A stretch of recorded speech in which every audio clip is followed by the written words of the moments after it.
Okay, hello everybody, welcome to the team tournament test of a sort, I suppose. Hello from me and Samurai Quack as always. So, we've got a lot of people already signed up, so excellent. I'm hoping that means that everybody from every team is currently around and available. We shall see. So, normally we wait for everybody to settle in, but it looks like everyone has settled in. We will do some booster pack pulls first, though, just to make sure that everybody who's going to be involved in this team test is ready. Just so that everyone is aware of the order of the fights. It's going to be Dark Sun versus Black Moon first. Got it all written down here. Praveen versus Arya, then Kengi versus Mist Zero, then Abri versus Rai Senpai, and then after that it will be Rat Boys versus Heroes of Olympus. Yes, I couldn't remember if it was Olympia or Olympus, but Heroes of Olympus. Nyx versus Kirito Marksman, Vertsud versus Lich, and Sabrosona versus Evil Bart. So that's the orders. Please make sure that you have your opponent added as a friend. So, hello, hey, hi.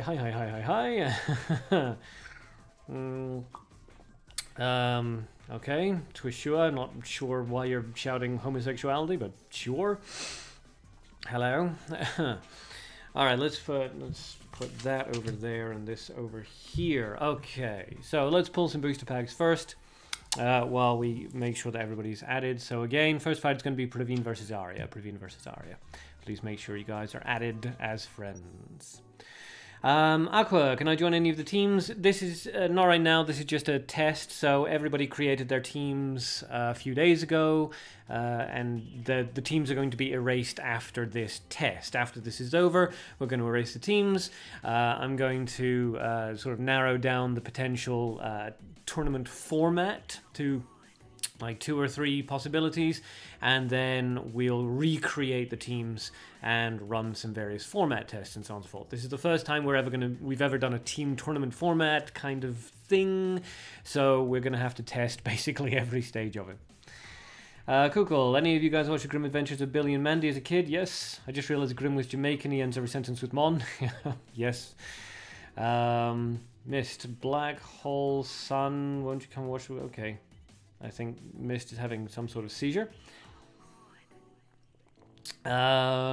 Leek, have time to make more coffee. Yes. Evil Bard, sorry you're late. Damn count. Yeah, still not got that fixed. That's weird. Weird. Aqua, can I send you the Discord link? Absolutely yes. Invite, copy. And there we go. Mist, it's a song. Yeah, I'm not sure why you're singing it though. So the Discord link is in the chat now. Lionel, did you miss anything? Not yet. No, we're just going to do some booster pack pulls, and then we're going to jump straight into the tournament test.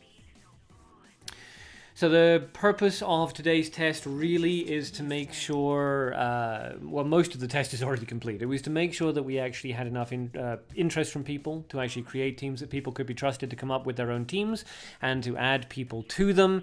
And once those teams are sort of constructed, put together, that the team leaders can maintain enough organization to get their people here on time and actually ready to fight. So most of the testing has actually been done already, but now we're just going to make sure that the team leaders are actually capable of getting their teams into the fights and completing the matches. You need to sing it with. I don't actually know that song. I'm afraid. Black Moon versus Sun. Makes you think, oh, it's dark. Well, it's Dark Sun versus Black Moon. But yeah, sure, okay. And hit that spicy dab. Yeah, I'm European, so dab for me is that what in my university anyway, the Norwegians for some reason used to do, which was to take a bit of something, tobacco or something, I'm not sure what, and then to put it just in there in the bottom lip, and it was horrific, actually. Enough of it and apparently burned a hole through your bottom lip. It was really quite nice. So that's what dab means to me. So yeah, it's worrying. Lionel, will you sell Aran to me if you get her? No. Look, I appreciate every single one of my subs, but yeah. Don't need to worry about it anyway. I'm never going to get her.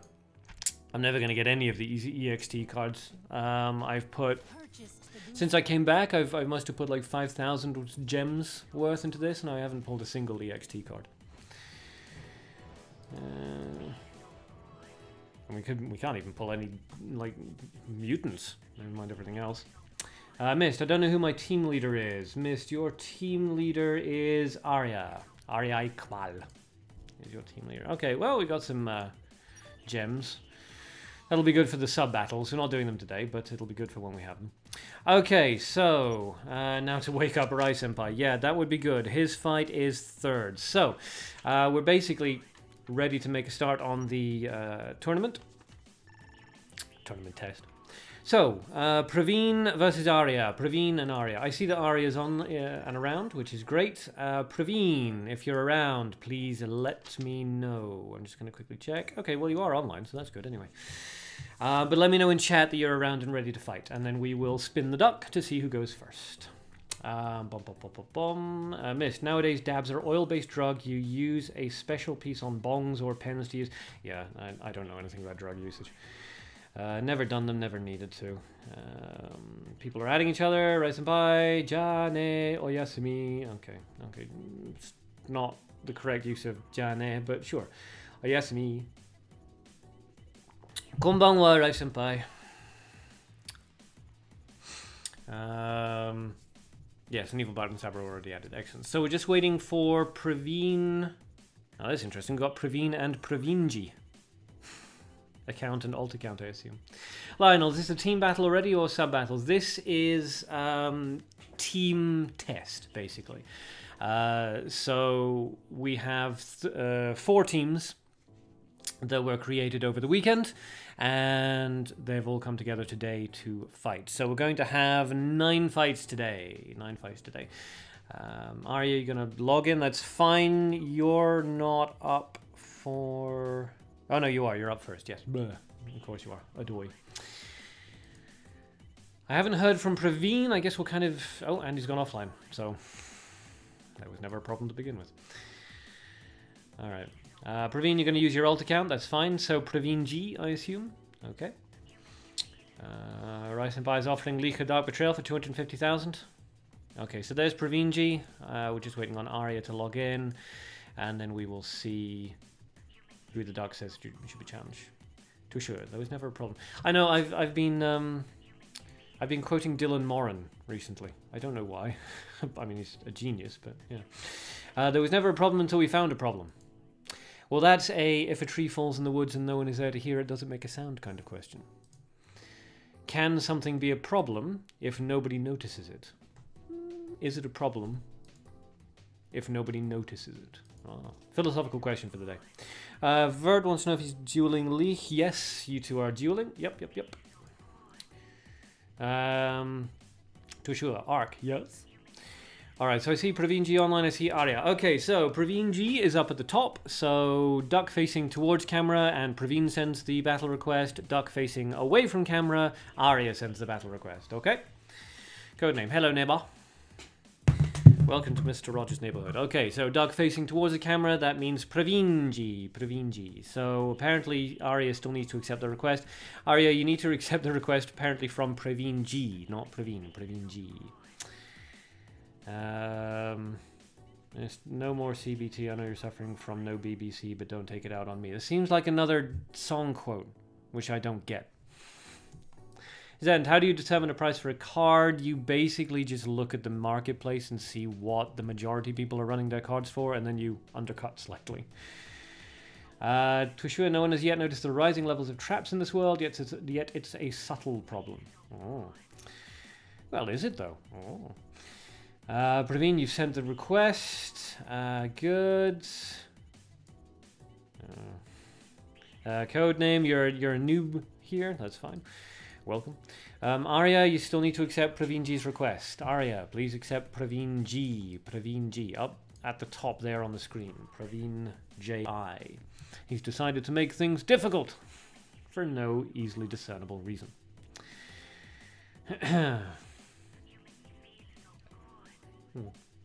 Kengi, who are you battling? You are battling Mist Zero after this fight.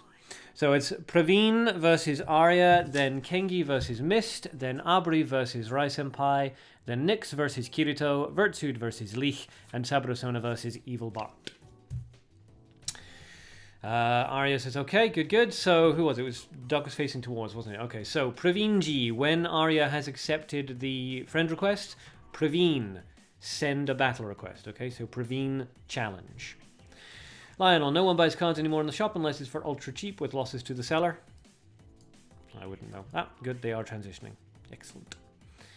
So Praveen was the challenger, so Praveen's the one we observe. Spectate Friends Duel. Alrighty. Arya up at the top with 2 mutants and the neutral hero. Praveen Jeet down at the bottom with the neutral hero as well, and 1 mutant. Both players opening very aggressively there. An elephant in the middle, and a black sheep pan, which is immediately countered by the holy missile. The elf landing a single shot. Praveen's turn. He could remove the elephant with a hunt or a drag to hell, but he instead decides to go for a charge. So no easy answer there to the elephant. Not even a Fiery Zealot or Goblin Bomb Squad, which is intriguing. Out comes a cute baby bird. Ouch. So Arya's got to know that the elephant is going to activate that, and some sort of Kadir's flying bird is going to come out. We know that Pravinji has a mutant in there, so but it's the only mutant for the Kadir's monster is light, and Praveen doesn't carry that, so the monster that's going to come out off the cute baby bird is going to be nature at the very least. Could be a +1, but probably going to be standard. Zend, hey, can you check my deck? I would really appreciate it. Sure, yeah, if you just remember for the end of the live stream, because we just want to get through this test tournament so I can make all my notes. Alright, so both players are still going strong. The baby bird and the elephant continue to deal damage to each other. And now comes a desert fox on the left-hand side. The cute baby bird is captured. An interesting play there by Arya. Obviously feels he has enough resources to justify it. The cute baby bird, of course, when it dies, is not going to summon anything from Arya's hand, because Arya doesn't have the Kadir's monster bird, we assume. The desert fox is being left alone, though, to do what it can do. The Kadir's flying bird. Yeah, it was Kadir's flying monster, Kadir's bird monster, I don't know. So Arya discards a card into the grave, and, oh, okay, gold, in order to bring out Princess Fabicia, who is coming out on the far left-hand side, which is the best place to play Fabicia, protects her against possible flame emissions. Out comes the leopard on the far right-hand side, that's going to block off the little bit of damage coming out from Black Sheep Pan. Let's see if Praveen can answer the threats on the board now. So, the Fabicia, of course, is a big threat. The leopard has to be killed before the Fabicia is killed, unless you're using untargeted removals. So a creature into the center plus a command hunting would do the job. But Praveen obviously doesn't have that ready to go because he's performing a charge on his first action. Codename, you look handsome. Who, me? Or Samurai Quack? Or someone in chat. Kadir's monster bird, I think. Fair enough. Okay, Kadir's monster bird then. Alright, the Desert Fox deals a little bit of damage to Princess Fabicia. Hunt comes out, that's going to take care of the Desert Fox, allowing a nasty 10 damage to come out. The Command Hunting comes out, that's going to take care of that. And between all that damage, it's going to take Praveen down to 1 HP. Out comes another Leopard, and that is a full battlefield swarm there. Praveen probably wishing he'd packed some light with a Holy Missile, or Holy Spear in there right now, but okay. Let's see if Praveen has any answers to this. Miss, Twitch stream froze for you, so you have to watch on YouTube on the lowest quality. Dang, no net neutrality ruining my streams. Wow, wow. Out comes a flame emission that's going to take care of the 3 creatures in the middle, but it's still obviously going to leave fatal damage out onto the board. And with just 1 action left, I really don't see how Praveen could hope to answer both the Fabicia and the Leopard.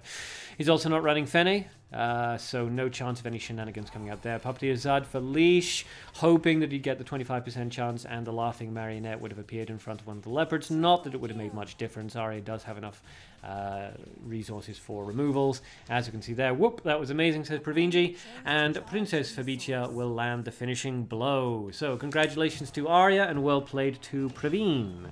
That is 1 win for Black Moon. So Black Moon just needs 1 more win in order to move up a bracket. Dark Sun now has to win both of its fights. Dun dun dun. Okay, so well done to both players there. Also, let's get rid of that. My OCD is playing up with that 25 down there. Okay, excellent. So next fight is Kengi. Kengi versus Mist Zero. Kengi versus Mist Zero. So Mist Zero is online. I don't see Kengi though. So Kengi and Mist Zero, can you please comment in the chat to let me know that you are ready? Zent sent a deck code. Okay, okay. So Kengi's saying, wait a second. So in the little interim that we have here, we will I'll just quickly load up Zent's deck. Here's one FE64. Okay, so Rai Senpai is cheering for Mist. Who goes first? I need to wait until Kengi's online. When you are both online, I'll spin the duck. Which Stephanie? Interesting. This looks like a PVG deck at a glance. Yeah, I mean, as a PVG deck, that's fine. For PvP, it won't work, unfortunately. Too many not great cards in there. Ghost Stalker's not good. Death Sentence isn't good. Pirate Red Eye's not really good unless you're going for an aggro deck. Very specific design. Beastkin David, unfortunately, despite it being my namesake, is not a good card. Aegis Shield is not a good card, and Witch Stephanie's not great in PvP because she's far too easy to remove. So yeah, unfortunately, if you're going for PvP, half of that deck's going to need to be stripped out. If you're going for PvG, then it's okay. Replace the Ghost Stalker and the Beastkin David, and you'll be fine. Kengi, you're talking with your dad. Okay, all right. Quick as you can. Quick as you can. All right. The Well, Fayark, how are you? I'm good. How are you? Let's just see here very quickly then if we can just design a PvP variant of this. So we get rid of that. Light Elf would be a better idea. You don't want the Aegis Shield, but a Holy Missile would be nice. Oh good, you're back, Kengi. Excellent. Oops, I'm really messing up the spelling of that. There we go. Holy Missile, there we go. So that's already looking a teeny weeny bit better. And okay, now the Kengi is back. Wait until we see them both online. So okay, so Kengi's up at the top, duck facing towards. Kengi goes, does the challenge. Duck facing away, Miss Zero challenges. Ready? Here we spin. Whoosh. It's kind of facing this way. I think it's more towards me than away from me. So, Mist. Mist sends the challenge. Mist, please send a challenge to Kengi.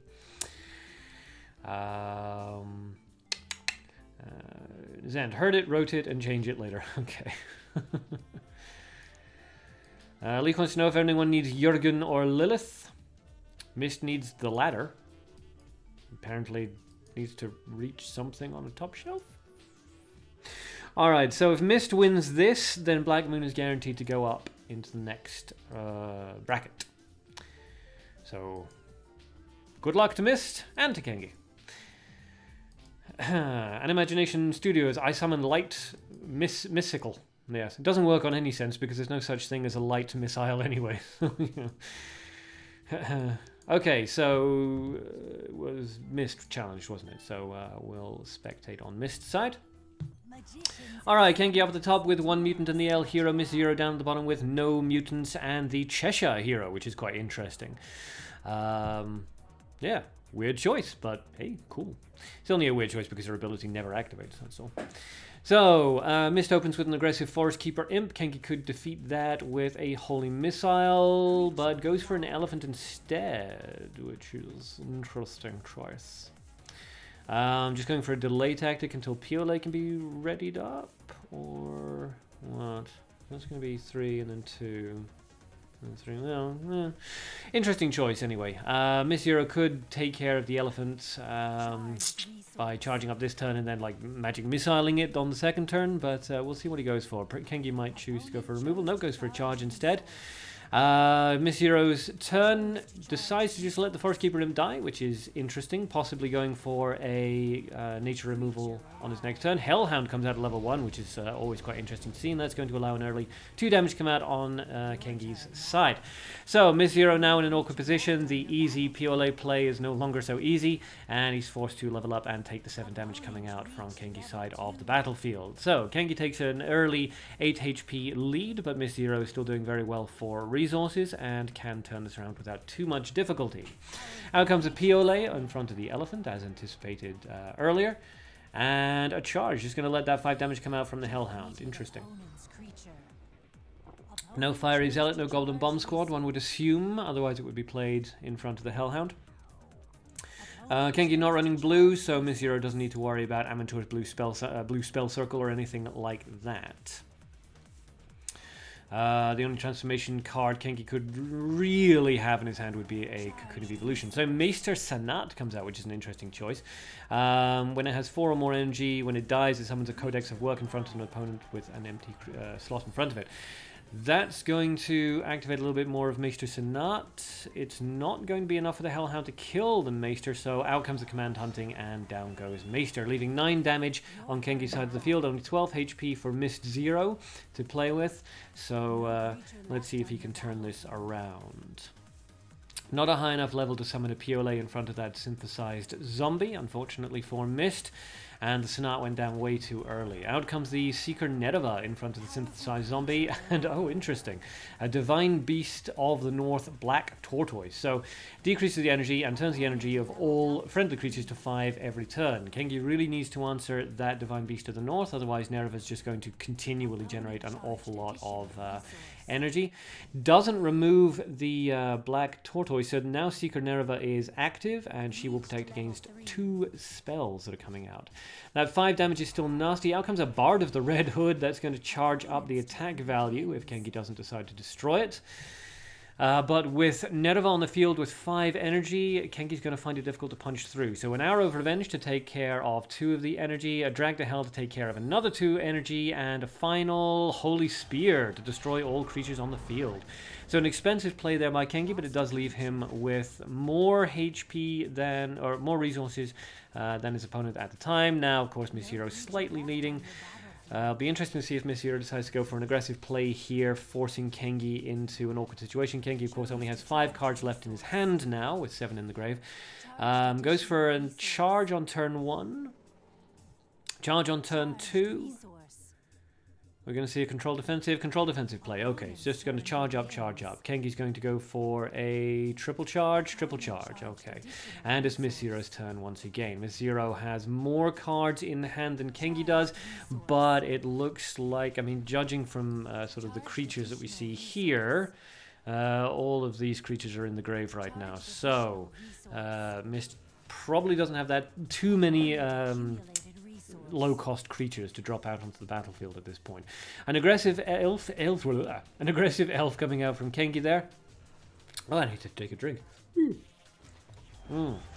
Answered immediately with a Goblin Shredder, which is always a nice counter to that. A double charge, I would assume, coming out from Mist now that he has battlefield control, just to maintain as large a pool of resources as possible. Kengi's turn, only 4 cards in the hand here, so not the best of situations for him to be in. Goes for a triple charge, going to let that 6 damage come through. Miss Zero will probably just do a triple charge of his own, no reason to do anything else at this point.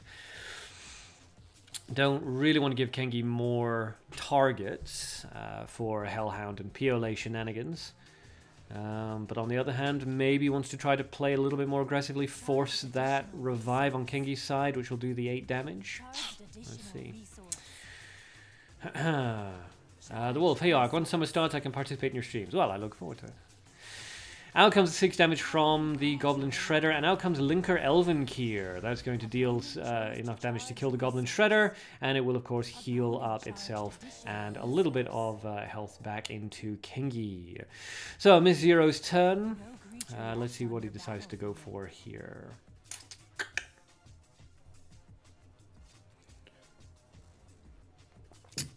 So, Linker Elvenkier, obviously a big threat to deal with. That healing is irritating to have to go on, work around.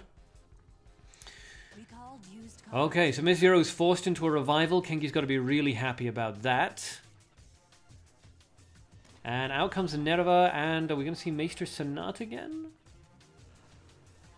No, we're going to see the Divine Beast of the North once again. So, with Nereva out onto the field with 3 energy, of course the first spell Kengi casts is going to have to be more or less thrown into the void. Kengi goes for a revival. Are we going to see another Drag to Hell? Yep, there we go, the Drag to Hell, just to take care of Nereva's energy. And an Arrow of Revenge in order to land a finishing blow. That's going to be a good job, says Kengi. And down goes Mist Zero. So, well played to Mist, and congratulations to Kengi, who keeps his team in the game. All right. So, very good to everybody so far. I have a friend request from Shikmuon, so I will add you. For those of you who don't know, if you send me a friend request during a live stream, I'll guarantee to add you to my friends list. So, up next is Abri versus Rai Senpai. Abri versus Rai Senpai. So, when you guys are ready, please let me know, ideally in chat, and then I will spin the duck to see who challenges whom. Okay. Scrolling. Catipole. I have to remove you, Catipole. I apologize. If you're watching and want me to re-add you, just send me another friend request. I will remember your name. Alright, and Shikmuan. There you go. Okie dokie. So, I see that Abri is online. That's good. I don't see Rai Senpai, though. Kengi, all depends on leader now. Yes. Yes. So, whoever wins this next match guarantees that their team will move up into the final bracket for today. So we're just waiting for Rai Senpai to come online. Rai Senpai.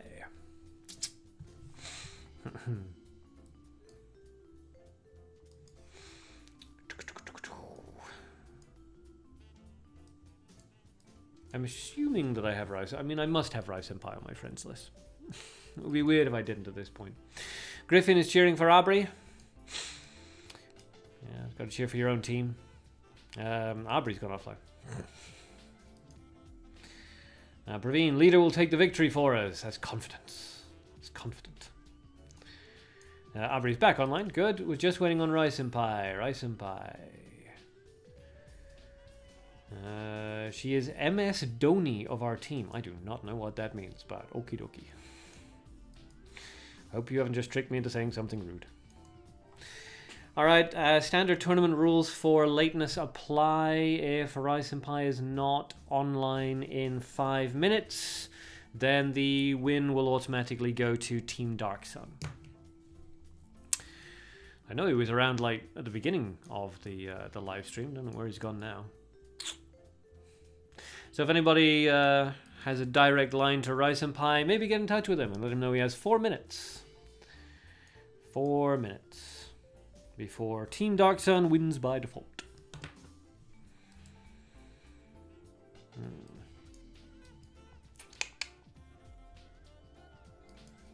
And in the interim, if anybody has a deck that they would like to be reviewed, I suppose now's a good time. Or if anybody has any questions or requests. Ah, Rai Senpai. Hello, finally. Good, good. Alright. He's near. That's creepy. But sure. Alright, so Rai Senpai, please come on, get into Mabinogi Duel so I can spin the thing. Griffin, what about sub though? Oh yeah, good point. So the sub instead of Rai Senpai would have been Master Booty, Gamer 404, or Reagan. So yeah, I suppose if Rai Senpai hadn't turned up, we could have switched over into a sub. Still working on old tournament rules, non-team tournament rules, which was, you know, subs must be declared before the tournament stream begins. Your internet is fast today, is it? Good, excellent. That's what I like to hear.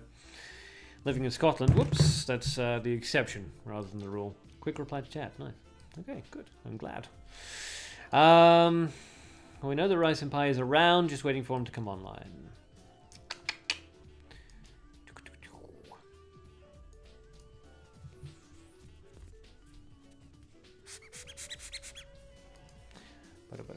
Oh no, actually I see he's online. Good, okay, so yes, Mr. Roo48. So, that's up at the top, Abri's down the bottom. So, Rai Senpai facing forward, Rai Senpai will send the battle request. Facing away, Abri will send the battle request. Alright, so let's go. Alright, missed. RPG Maker contest when winner gets arc juice.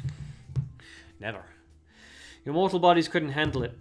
And I'm not going to be responsible for your untimely death. So, Duck is facing towards. That means it is... Okay, Rai Senpai. So, Rai Senpai, Mr. Roo, please challenge Abri. So, Rai Senpai, send the battle request.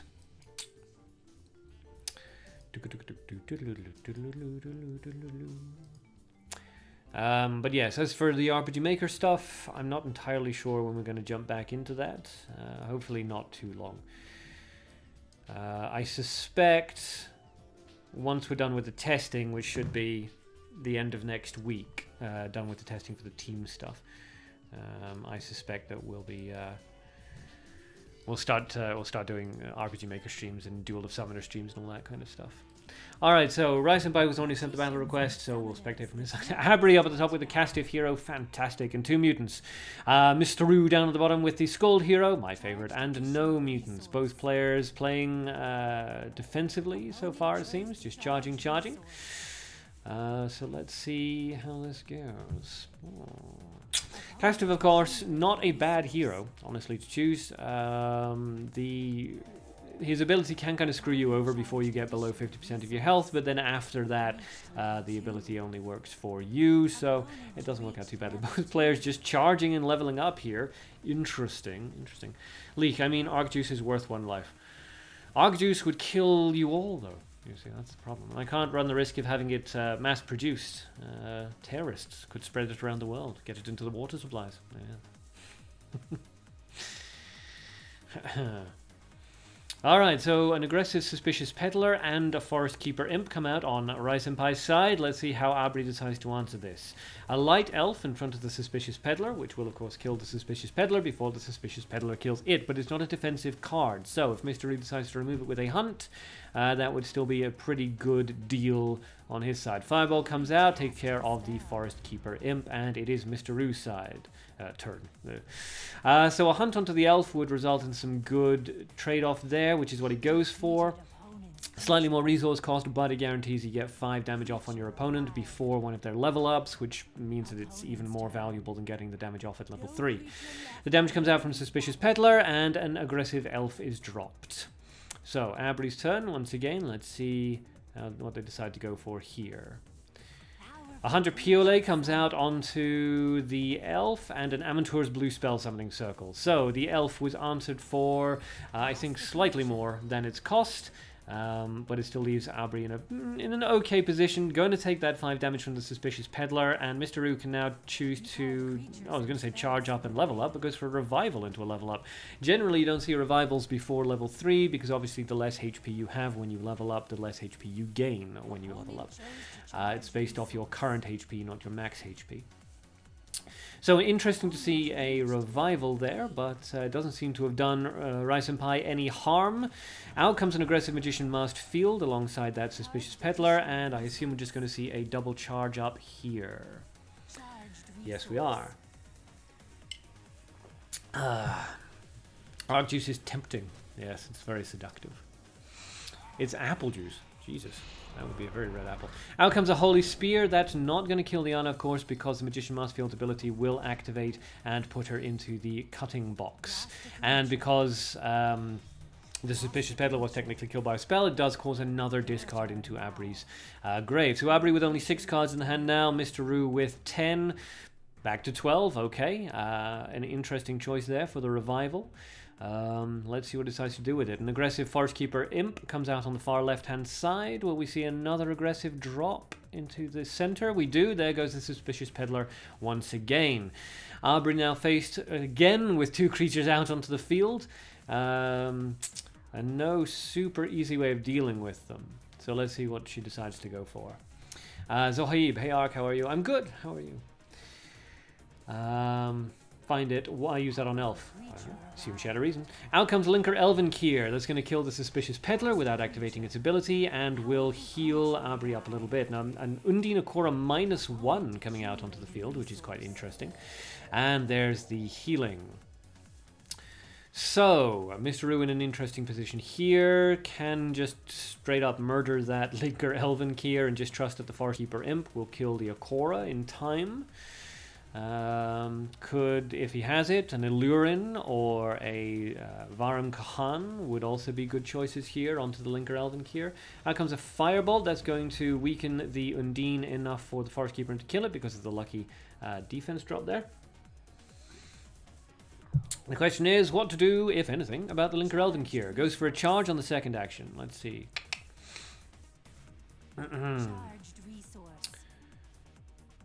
And there goes a double charge, just trying to maintain sort of as much of a resource advantage as possible, and not willing to play any creature down onto the field that will then get hit by Undine's damage drop capabilities.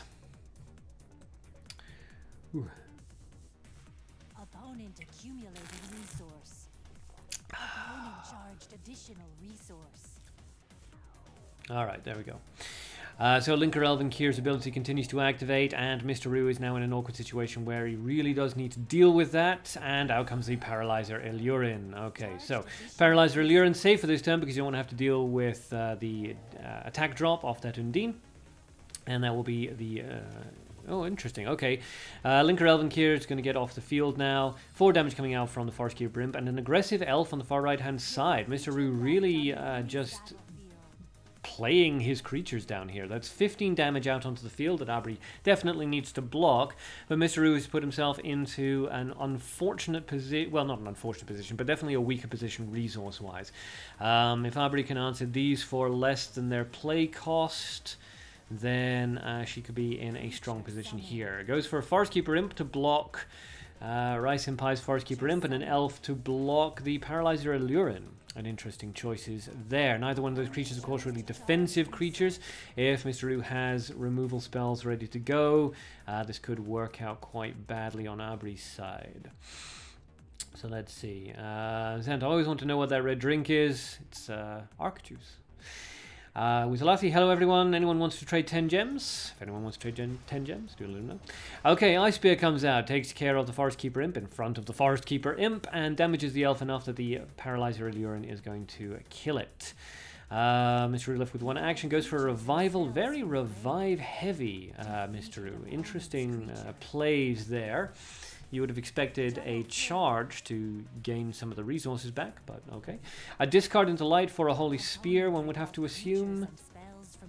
And there it is. There's the Holy Spear. Down goes Forest Keeper Imp, Paralyzer Illurin, and Elf. And this puts Abri into not a super strong position. Neither player is doing very well for resources here, but not too bad, certainly. Mr. Rue goes for a charge on his first action. Then Gem is the green one, right? Or is it the red cat? What? I don't know what you mean. Evilbard, nice paralyzed. Yeah. Okay, so charging, and discarding. Interesting choice there. Getting ready perhaps for a Magician Masked Field on the next turn. So double charge from Abri, triple charge. Just going to wait to see what Mr. Rue decides to do here. Going to switch into a control defensive playstyle. Let's see.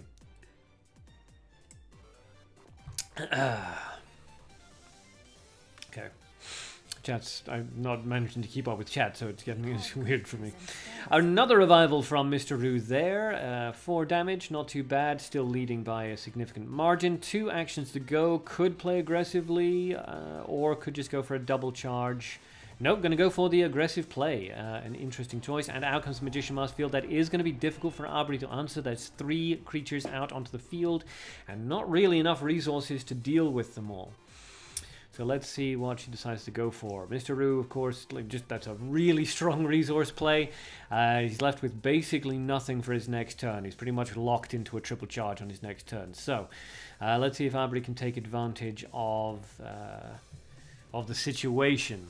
Linker Elven Kier comes right back out again. That's going to be in front of the Magician Masked Field, which, of course, kills it immediately, and that will open up Assistant Anna to a Firebolt, Magic Missile.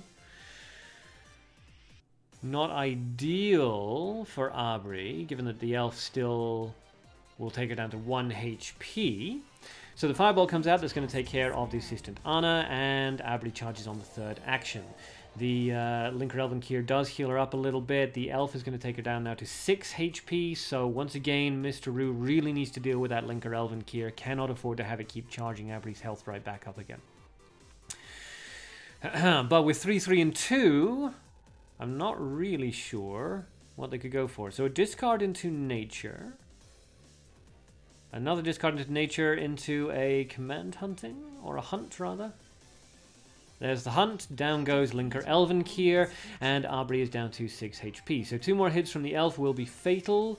Does have enough resources for a removal spell, but just removing creatures isn't really going to give battlefield control here. So let's see what Abri decides to do.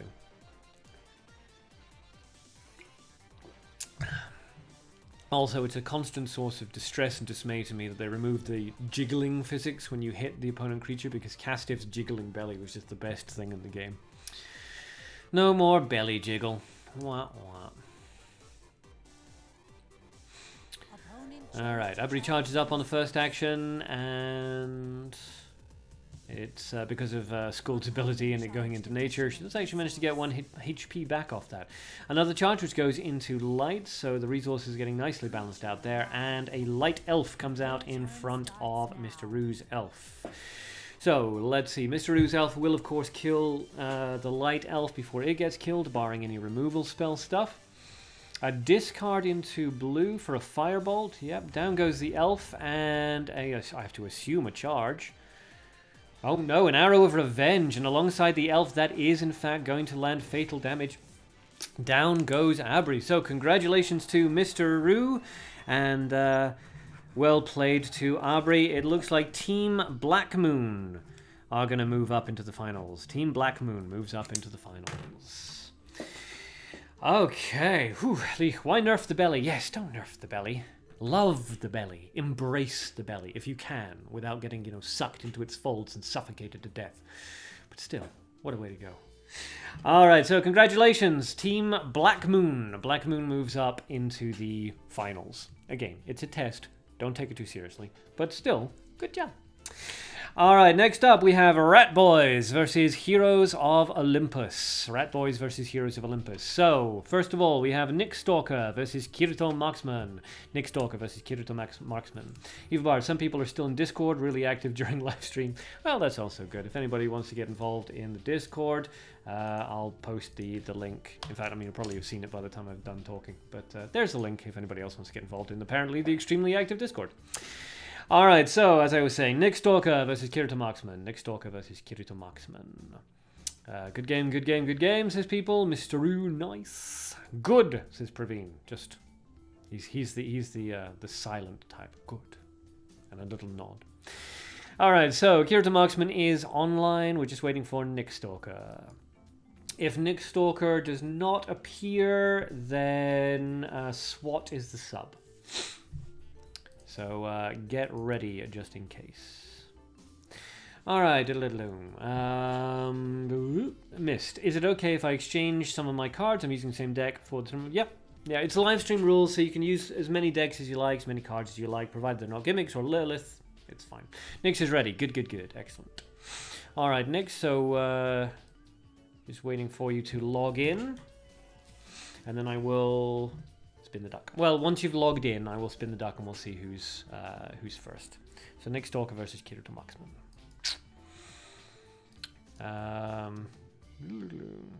This is nice? Question mark. It's very nice. Everything is nice. It's a sunny day outside, so. Nick, I said no. You have to be online for. You're not.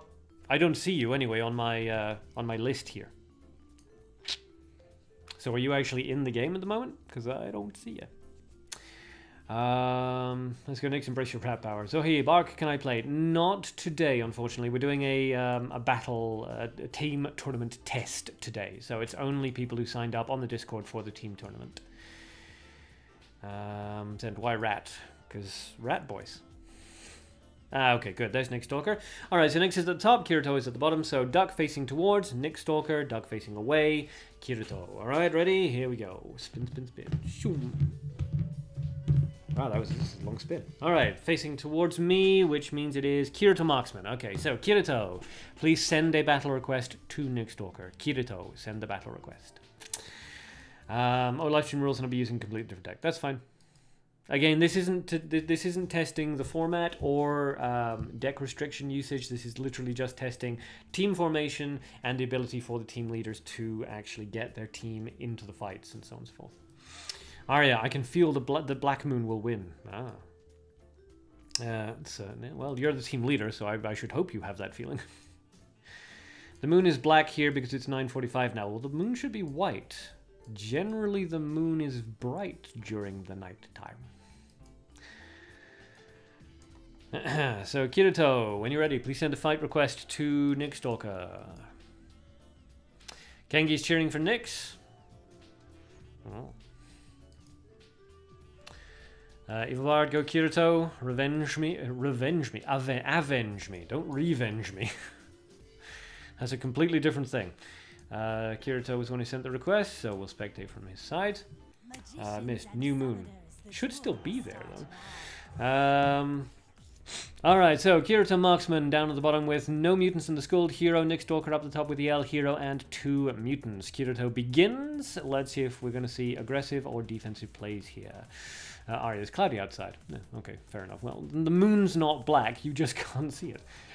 I believe in underdogs. Alright, well, I'm not sure really. I suppose the Heroes of Olympus are kind of the underdogs here. The moon's really bright on Saturday night. Okay. Kirito goes for a defensive charge. And Nyx. We could see a light elf or elephant coming out here, but no, we see a skeleton, which Kirito could answer quite easily with a holy missile. And there's a holy missile.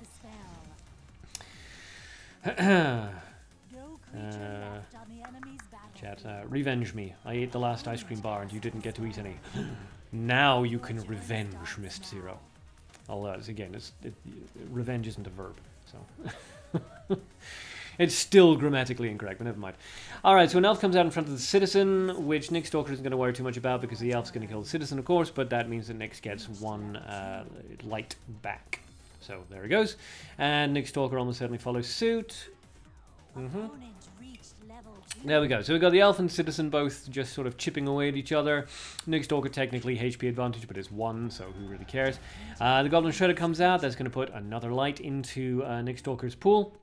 But it does give Kirito Marksman a nice little battlefield control there with the Goblin Shredder and the Elf, both in offensive positions, neither one of which can be removed too easily, although Goblin Shredder on Nick Stalker's side onto the Elf would work. But we have to assume that if he had a Goblin Shredder, he would have played it earlier, so maybe not. Out comes a Fiery Zealot in front of the Goblin Shredder. Those two will just kill each other, no big deal. And it is Kirito Marksman's turn. He may decide to just charge up here since he technically has battlefield control. There's the first charge, and there's the second one. Yeah, no real reason to do anything else. You don't really want to overplay your creatures. So the Goblin Shredder chips into the Fiery Zealot, and the elf it appeared on the screen, so I just automatically read it. I'm basically 5 years old. The Magician Mask Field comes out onto the battlefield, and Anna, unfortunately for Kirito Marksman, does actually block off the elf. So Surprise Attack comes out onto the Magician Masked Field, and charge up to level 3. The Goblin Shredder kills the Bomb Squad, who kills it in return. Assistant Anna, it will kill the elf before she's killed, unless Kirito Marksman goes for removal, which... he probably won't, honestly. The smart choice here is to let Elf die and then play a POLA onto Anna. Nick Stalker's got to know that, though. A Leopard comes out into the center slot, anticipating command hunting as a potential move for the next turn, one would assume. And we're going to see a double charge? We are, yes. Okay, so the Elf just chips away at Assistant Anna there. Out comes the Surprise Attack, deals with that Leopard. Nick Stalker doesn't want to deal with any extra damage coming his way. And a Revival, which actually does help out Kirito Marksman quite a lot. Assistant Anna kills Elf. I have to assume we're about to see a POLA play. There it is, the POLA play. And a Revival, which is an interesting choice there. Into a Golden Garden Cat, which Nick Stalker has to deal with, otherwise it's going to start generating a lot of light resources. So both players doing pretty well for resources here, and there goes the Dark Fireball. Nick Stalker not doing well for darkness now, unfortunately for him. Out comes Rise of the People. Since we've already seen that, it's going to be costing extra resources at level 3, although it was recently buffed at level 3, so Nick Stalker obviously feels that's a decent trade-off there. Kirito Marksman's turn. Again, the best way to deal with these citizens... Ooh, a very nice Taylor Miss Shelley play there. That puts a 5/8 onto the field. Does give Nick Stalker back 2 light resources, of course, which is unfortunate. But so it goes. Now, Kirito Marksman still has 1 more citizen to deal with. Ideally, you want to transform these creatures or vanish them. Something to stop them from giving their light resources back to their player. But it looks like Kirito Marksman doesn't have any easy transformation spells here, so may not have any way of dealing with that citizen without allowing Nick Stalker to gain some resources back. Evil Bard, where's all the rat at? Yeah, I know, rat boys, and we haven't seen any rats yet. And Nick Stalker, the team leader as well of the rat boys. Shame. Shame on Nyx. Out comes a paralyzing bullet. That's going to weaken the citizen enough for, I assume, the PLA to come out and kill it. Yep, the PLA kill will, of course, still allow the citizen to give back the 2 light resources. So, Nyx Stalker got all 4 light back from that Rise of the People citizens. Let's see how he decides to use it. There's more than enough there for a surprise attack or, indeed, a Holy Spear. Which, yeah, I mean, it makes sense. It's an expensive removal, but cheaper and cheaper than using 2 removal spells, creates less grave cost, and of course allows Nyx Stalker now 2 actions to charge up rather than just 1. An aggressive leopard comes out on the far left-hand side. Oh, and an aggressive elf on the right-hand side. So Kirito really pushing Nyx Stalker here. Going to try to keep him on the back foot, maintain tempo advantage. The Goblin Shredder does, in fact, finally come out, so Nyx Stalker did have that lying in wait this whole time. Goes for a charge on the second action and a Fiery Zealot in front of the Leopard. So playing very defensively here, but it's working out well for him. Let's see if Kirito Marksman can answer these 2 threats. Okay, a revival on Kirito's side. Doesn't give Nyx Stalker back anything because Nyx doesn't have any creatures in the grave. 2 actions left. Paralyzing Bullet comes out in front of against the Goblin Shredder, so I assume PLA comes out next. There it is. Okay, so the Goblin, I keep going to say Goblin Bomb Squad. Fiery Zealot, technically. And the Leopard are basically just going to kill each other. No real reason for Nyx Stalker to go for removal onto the Leopard. More intelligent to just keep charging up and maintain as large a resource gap as possible. So that Leopard is going to kill the Fiery Zealot. Kirito Marksman can't bring out the Shelly, which would have been an interesting play there, creating an 8/4 jumbled zombie on the field, but it looks like Kirito may be going for a resource climb as well. He is, okay, so now neither player has really battlefield control. Out comes the Magician Masked Field. Assistant Anna once again landing right next to the Magician, thus protecting him against Hunt, which I assume Kirito's not too bothered about, since we haven't seen Hunt so far. Yes, we haven't. Good. So we haven't seen a Hunt so far come out from him, so not too worrisome. Holy Missile, of course, could take care of that Magician Masked Field. Taylor Miss Shelley comes out instead, which is an interesting choice because the cutting box activates, of course. So that was an interesting play there by Kirito Marksman. Command Hunting comes out, takes care of the cutting box. Alright, an interesting reversal there against the Magician Masked Field. Let's see if Nyx Stalker can do something about that. A Betrayal comes out onto Taylor Miss Shelley. That's not going to allow any Ritual of Darkness shenanigans because Nyx Stalker doesn't have the resources for it. It's going to allow 3 damage to come out from the Magician. Taylor Miss Shelley will kill that jumbled zombie, unfortunately for Kirito. A charge up. Are we going to see another paralyzing bullet into PLA? No, we're not. Another charge. He's just going to take the 3 damage from the Magician Masked Field and go for the triple charge instead. Okay, interesting choice. So Taylor Miss Shelley is going to hit that jumbled zombie and then move down. She won't return back in front of the Magician Masked Field. So, Nyx Stalker's turn. He could go for Ritual of Darkness if he happens to have it. It's not uncommon to see. There we go. Next to a Betrayal deck. So the Ritual of Darkness comes out. That's going to supercharge up the Magician Masked Field, taking him from 3 attack to 6, and going to give Nyx Stalker enough resources to bring out a skeleton into the center field and still have some dark resources left over. Kirito Marksman not doing too badly for resources though. Could answer all of this still. Charges and it goes into light, which is nice for balance. Out comes a Holy Missile that's going to take care of the supercharged Magician Masked Field. And a charge on the final turn, going to allow that jumbled zombie to just damage the skeleton so that PLA can kill it for free next turn. Nyx Stalker forced into an 8 revival, which is expensive, and another expensive Rise of the People, which is really beginning to rack up its own cost. Same problem though, as always, Kirito really needs to answer those citizens without allowing their ability to activate, but okay, out comes the Flame Emission. That's going to take care of all 3 creatures in one fell swoop. Nyx Stalker does get 4 light resources back, putting Kirito Marksman at a bit of a disadvantage. Kirito deciding to really push Nyx Stalker. Goes for an aggressive elf into the center and then a revive rather than a charge, which is an interesting choice. You're better than I thought, says Kirito, which is Skull's version of good job. Interesting choice. Okay, and an Engineer's Eye. Very interesting combination there. Out comes Engineer's Eye, which activates Steel Dragon Tyrannok. Ouch. Okay. So, very, very interesting play there with his eye, of course, killing all creatures on the field, and if he kills 2 or more, he summons a dragon. In this case, Steel Dragon Tyrannok moves to the front slot of an opponent with 13 attack or higher, increased attack and defense of itself by 13. So, that ability is not going to activate, but still, a 9 attack creature with 25 effective HP is nothing to scoff at. Azai himself, of course, decent attack level there at 8. Nice and solid. 16 is not going to protect himself or anything though. Capture comes out onto the Steel Dragon Tyrannok. Bit of a desperation play there by Kirito Marksman. Let's see if it pays off. Fireball comes out. It's going to take care of the elf and allow the gifted engineer Azai to deal 8 damage to Kirito. Down it goes. So now Nick Stalker has fatal damage on his side of the field. Let's see if Kirito can answer this. Steel Dragon Tyrannok's ability, of course, not activating because there's no creature with a high enough attack value on the board.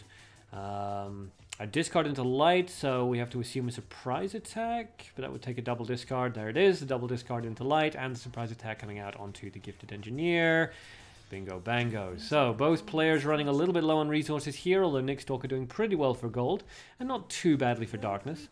A discard into dark, and out comes an aggressive skeleton on the far right-hand side. This is going to be awkward. And an aggressive fiery zealot on the far left-hand side. This is going to be very, very difficult for Kirito Marksman. That's 2 creatures, each of which can deal fatal. Kirito absolutely needs to answer both of those creatures now, or will experience fatal damage on his next turn.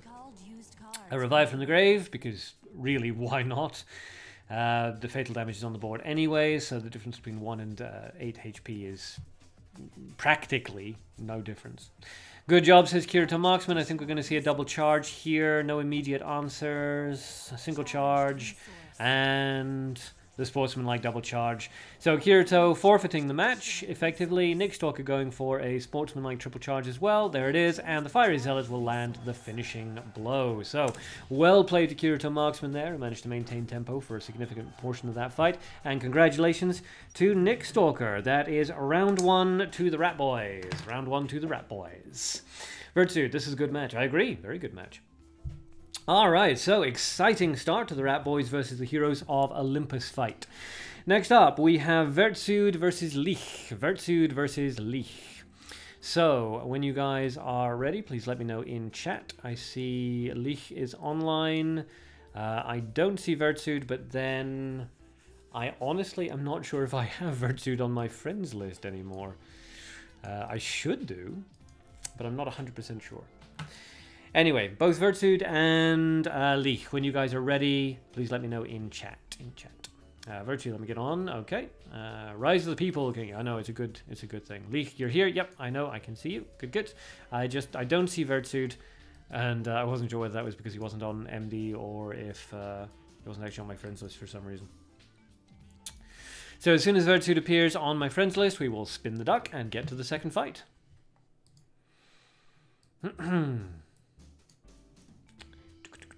A lot of people on, actually on right now, which is good. Look at all that. Whee. Wish Duel of Summoners had this many people online.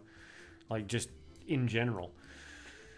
I mean, there are more people active on my friends list right now than there are actually playing Duel of Summoners in any given 24-hour period. It's really depressing.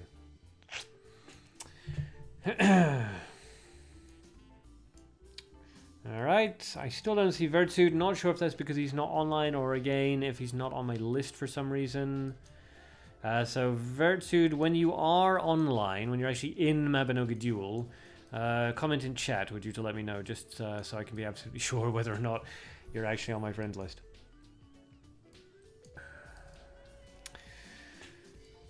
Kengi cheering for Vertsuit, so Kengi's really just cheering for the Rat Boys. Nix and now Vert.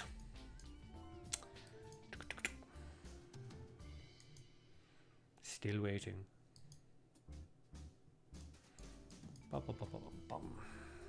Running a little low on juice.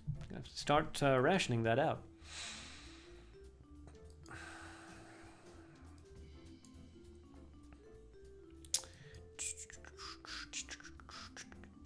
Alright. So Vertude should be online in Mabinogi Duel by now. So I have to assume that I don't have a friends list. Oh, a gift from QV. Thank you very much, QV. I appreciate it. That's actually going to give me enough gems to pull another booster pack. Yay! Arya's cheering for the heroes of Olympus. Aqua, anybody got a Persona Eevee? If anybody has a Persona Eevee they're willing to sell to Aqua, please let him know in the chat. Okay, so I have to assume Vertude's not on my friends list. So we'll pretend that Vertude is, I don't know, let's say, we'll go alphabetical. So let's say Vertude is bottom. So, duck facing towards, Leech challenges, duck facing away, Vertude challenges. Whoops, nope, duck went a bit crazy. There we go. Duck still went a bit crazy. It's just ricocheting off stuff. There we go, that's better. Okay, so duck's facing towards me. What did I say? It was alphabetical. So Vertude. Vertude, when you are ready, challenge Leech. So Vertude, send the challenge. Vertude, send the challenge. Kengi, everyone knows they're gonna win. I assume you're talking about Rat Boys, because that's who you're cheering for, but it comes right after Arya says, come on, Heroes of Olympus. So it sounds like you're saying everyone knows that Heroes of Olympus are going to win. Whoops. Yeah, duck's getting away from me. Alright, so Vertude, please send a battle request to Leech. Vertude, please send a battle request to Leech.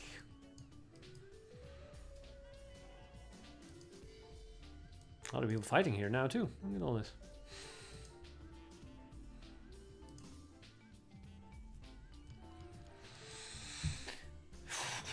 Well, maybe it's just taking Vertude a significant amount of time to get online. Wow, wow. Zent, is there a certain amount of gems that you can give? Well, you can only give gems to people if you have these gem gifts here. If you have those gem gifts, then you can, I mean, this one, for example, you can send, I can send it 4 times. You can see up at the top, 4 left.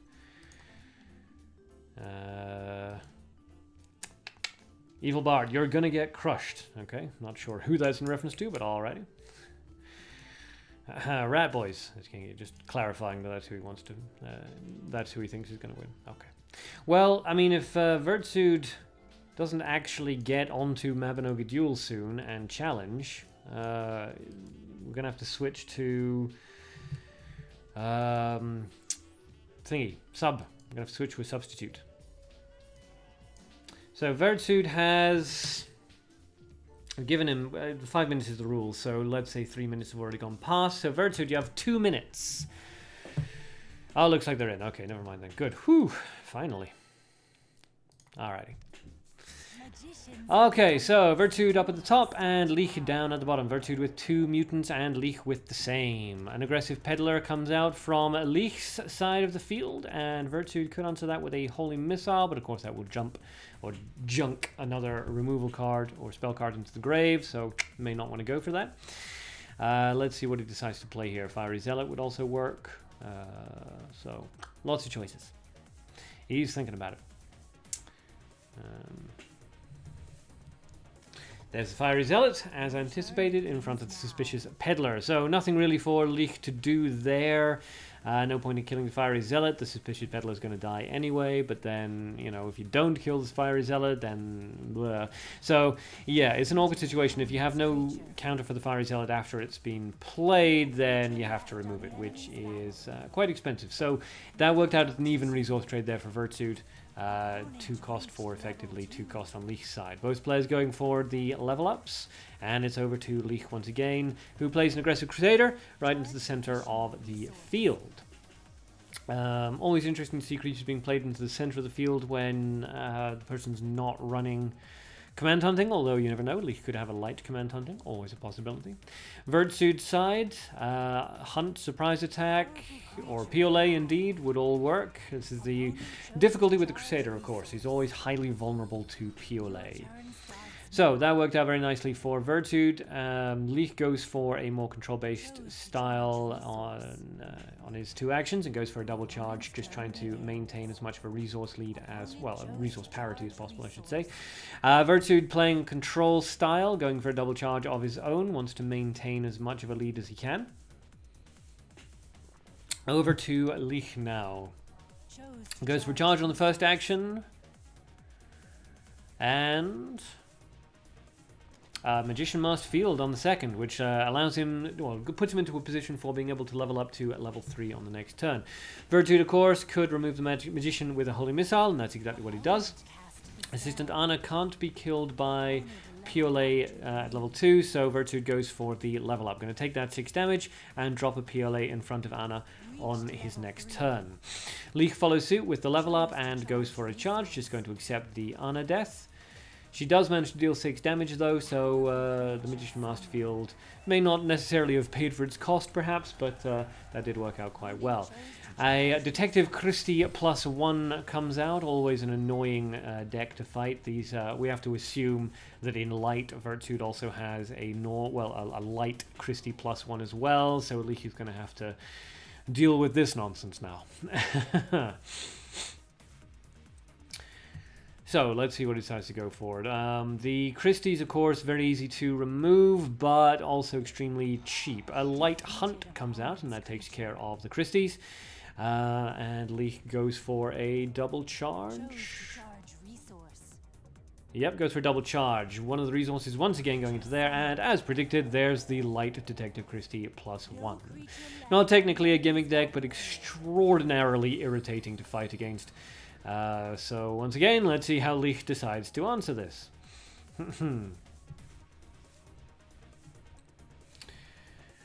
Okay. Chat is being spammed with troll. Please ignore. If it becomes an issue, I'll ban both all 3 people. Alright, Leek's turn. He's having to think about it. The problem with Detective Christie, of course, is she costs the same regardless of her level, so the +1 variants work out really nicely for Christie.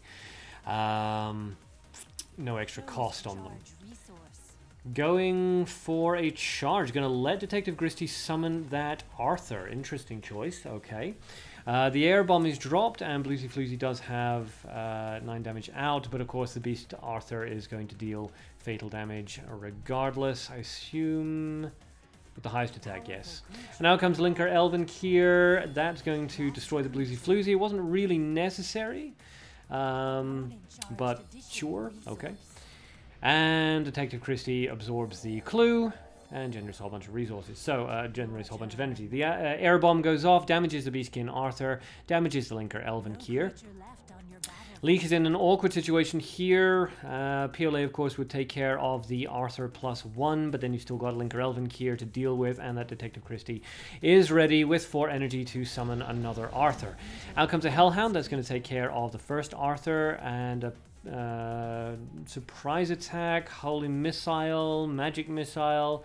Any of these would kill Linker Elven here, and 2 out of those 3 would kill Detective Christie. Out comes Gumiho, which is interesting. Amateur's Blue Spell Circle comes out.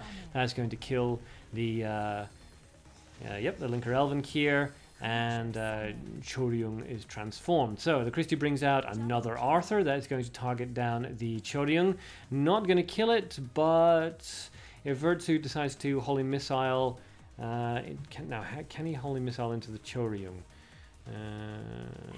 No, consumes 3 energy. So he goes for an Allurin instead. That's going to kill the Choryung immediately, and Arthur +1 is going to deal a significant amount of damage to the Hellhound. Not enough to kill it, but certainly enough on its next turn to basically murder it.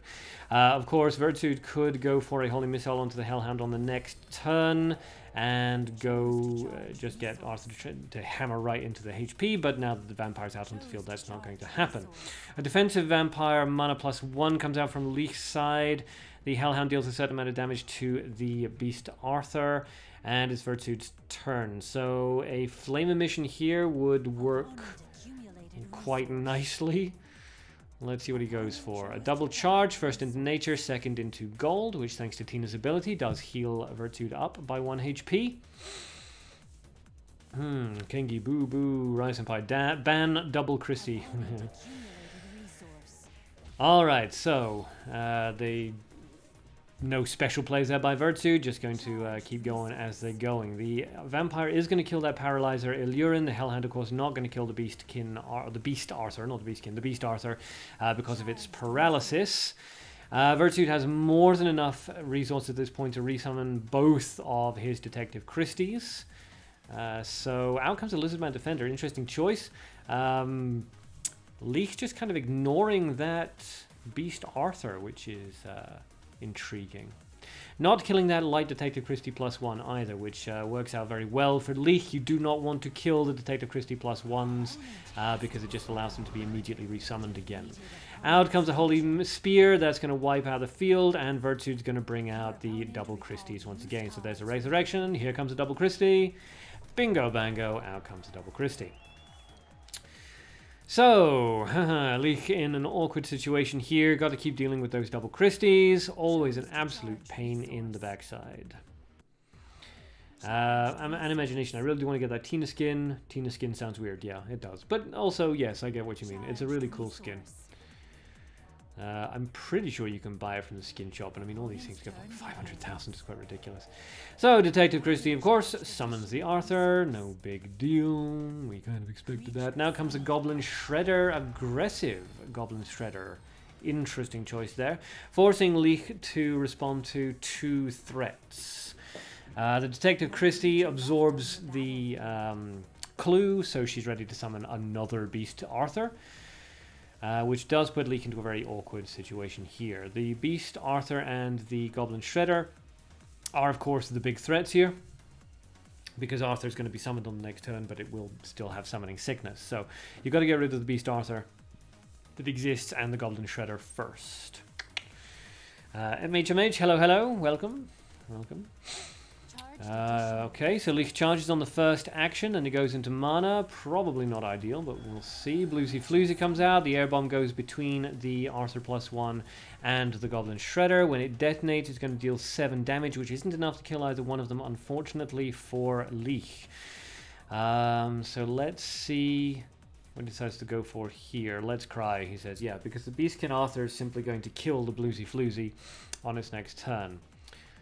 Virtude, what the hell happened? I'm pretty sure that's Tina's oops.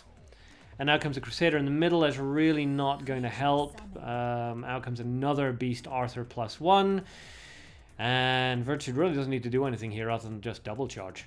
But going to go for the surprise attack, which takes care of the Crusader.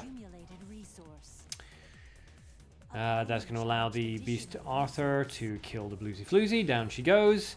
And 1 damage coming out from the Christie and 6 damage coming out from the Goblin Shredder. Virtude not doing brilliantly for HP. Leech still in a HP lead.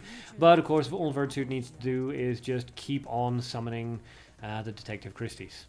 Out comes a Hellhound that's going to take care of one of the Beast Arthurs and the Goblin Shredder. Not really going to help him in terms of dealing damage to Virtude, because the other Beast Arthur's ability is just going to activate and paralyze the Hellhound. So, Virtude's turn once again. Let's see what he decides to go for here.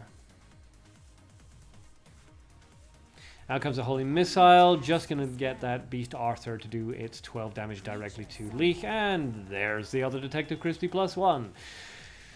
So as you can see, really, really super irritating deck to fight against. Back before the meta was dominated by, you know, just 1 or 2 cards, Detective Christie was my least favorite kind of pseudo gimmick to go up against. Alright, so a double charge from Leech and a triple charge. Okay, out comes the other Beast Arthur. So, yeah. There's 24 damage on Virtude's side of the field. Well, I suppose 26 damage really if you count the Christies. And unfortunately for Leech, I really don't see that there's any options here.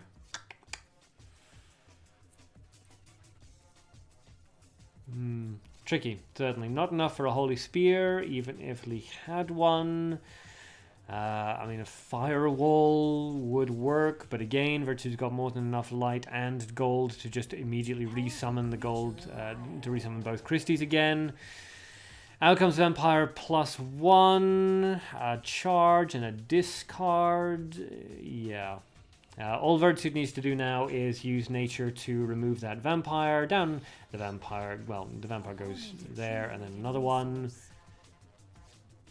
Another removal onto the vampire. Really? Okay, well, yeah, I mean, it would have been faster to just throw out the removal again, but sure, yeah, that also works. Okay, so, you know, well played to Leech, and congratulations, I guess, to Virtude. Really though, double Christie? Come on, buddy. Find it. Damn, I sold gold +1 detective for 800,000. Yeah.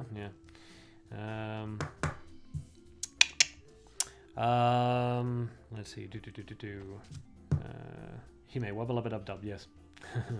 Seriously? Yeah. Double detective Christie +1 is always kind of a dick move. Really, it's allowed in live streams because it's not technically gimmick. It's just a really annoying combo. But yes, fair warning. That kind of I won't allow that sort of deck in the actual tournament. All right. So that seizes. Yeah. Nobody's particularly happy about that. That does seize the victory for the Rat Boys, but we do have one more battle between Sabrosona and Evil Bart. We do want to keep going through these fights, A, so that everybody has a chance to win, and B, so I can get some sort of like win percentages. So I can sort of use them to determine the best format going forward.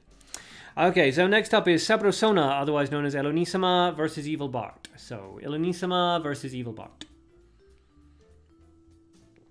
I swear to God, if we see any more Christies. Alright, I don't see Elonisama or Evil Bart in... oh no, I do see Evil Bart. I spoke too soon. So, waiting for Sabrosona, otherwise known as Elonisama. So, Elonisama. Leek should have just used a share deck for automatic win. Okay, I see Elonisama online. Good. Actual speed, excellent. So, camera forward, Evil Bart challenges. Camera away, Elonisama challenges. Alright, let's go.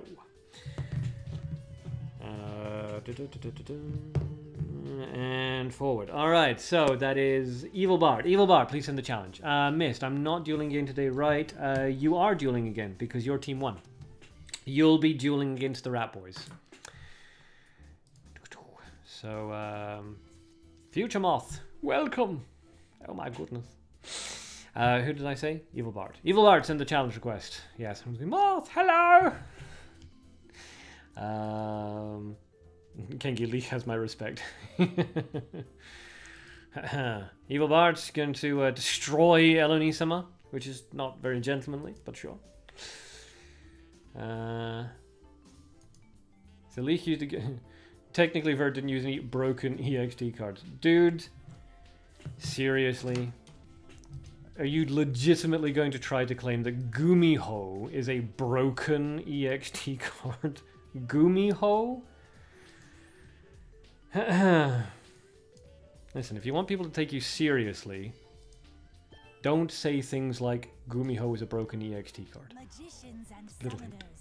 Elonisama up at the top with no mutants and the L hero. Evil Bart down at the bottom with the Tina hero and one mutant. Both players playing defensively. Evil Bart going for a dual color deck. Interesting. Okay. Golden mana. No gimmicks allowed, of course. I do trust Evil Bart. Generally, you only see gimmicks with dual colors, but hey, we have seen some interesting tempo decks running dual before, so I'm intrigued. Is this some kind of card game? It's some kind of card game, yeah. Out comes an aggressive Phantom of the Wolf. Okay. Weird choice, but I'm digging it. Let's go for it. Phantom of the Wolf, Fiery Zealot. Fiery Zealot, of course, is going to kill the Phantom of the Wolf and stay on the field. Evil Bart levels up. Elonisama follows suit. Not 100% sure what the Phantom of the Wolf was for there, but okay. Let's see. I mean, I'm assuming Evil Bart has a plan. He's a veteran player. He knows what he's doing. So I'm confused, but intrigued. A discard into gold for what purpose? Fabricio? It'd be weird, but possible.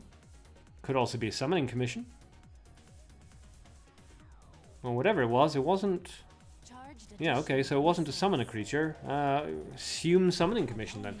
Elonisama charges up, no real reason to do anything other than charge up twice, which is what she does, and the Fiery Zealot deals 3 damage to Evil Bart. Out comes a Goblin Chieftain at +1. Interesting choice. No doppelganger trauma on Elonisama's side, so that could be interesting. So Goblin Chieftain +1, no light or darkness, which means no Orperia Resurrection shenanigans. Counterspell comes out, there's the Summon Dead, that's going to kill the Goblin Chieftain and bring the dead out onto Elenisama's side of the field. So that still leaves Elenisama with 12 damage to deal with, really, with 2 left-hand goblins. So out comes an Ifrit, going to play it aggressively, not defensively. Yes, Evilbard could, of course, remove that Ifrit with a Firebolt, but then he's killing his own creatures for no real regain. Out comes a Phantom of the Mermaid that's going to supercharge those 2 goblins, dealing 16 damage now to Elenisama. Elenisama ready to level up to level 3. Evilbard not quite there. Another discard into gold, so perhaps another... I say another summoning commission. I'm assuming the first discard was summoning commission. Ifrit not dealing quite enough damage to kill either of the goblins or the Phantom of the Mermaid, but the dead will finish off that Phantom, and the Ifrit has 8 damage coming straight out. Holy Missile into the strongest of the goblins, leaving just 7 damage out onto the field, which of course will drop to 5. Or drop to 0, in fact. So a surprise attack comes out, and now Elenisama has 12 damage on the field ready to go. And Evilbard has nothing on the field to answer it. Ready to level up to 3, but if you're going to do a removal spell onto the Ifrit, now would be the time, but not enough resources for it from what I can see. So a bit of an awkward situation there for Evilbard. May just need to level up and then charge up, really, and just take that 12 damage. Interesting.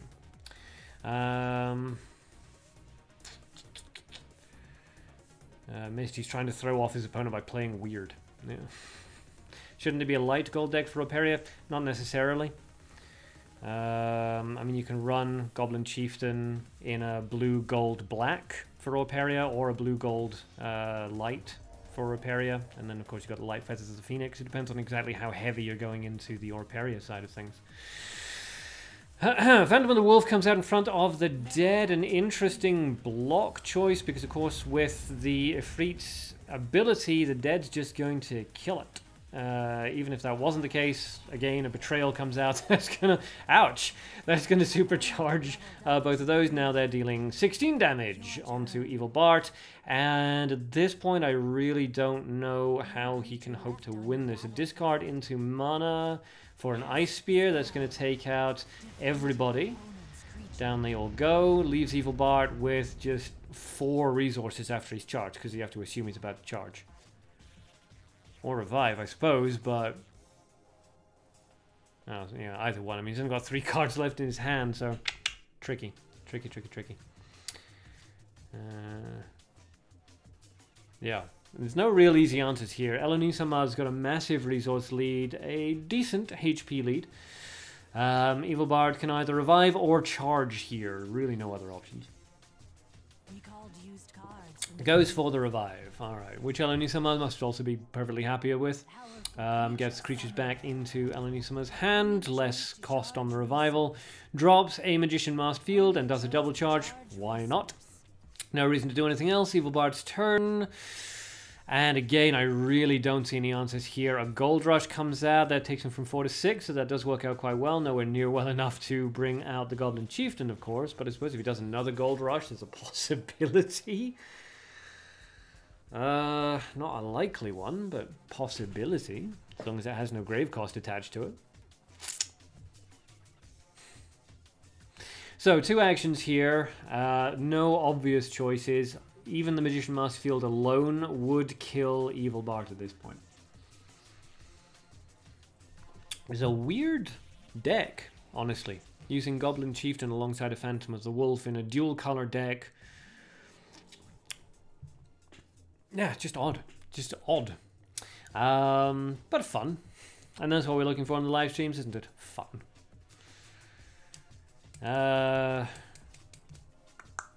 Moth, not having much luck logging back into your account. That does seem to be a running issue with you.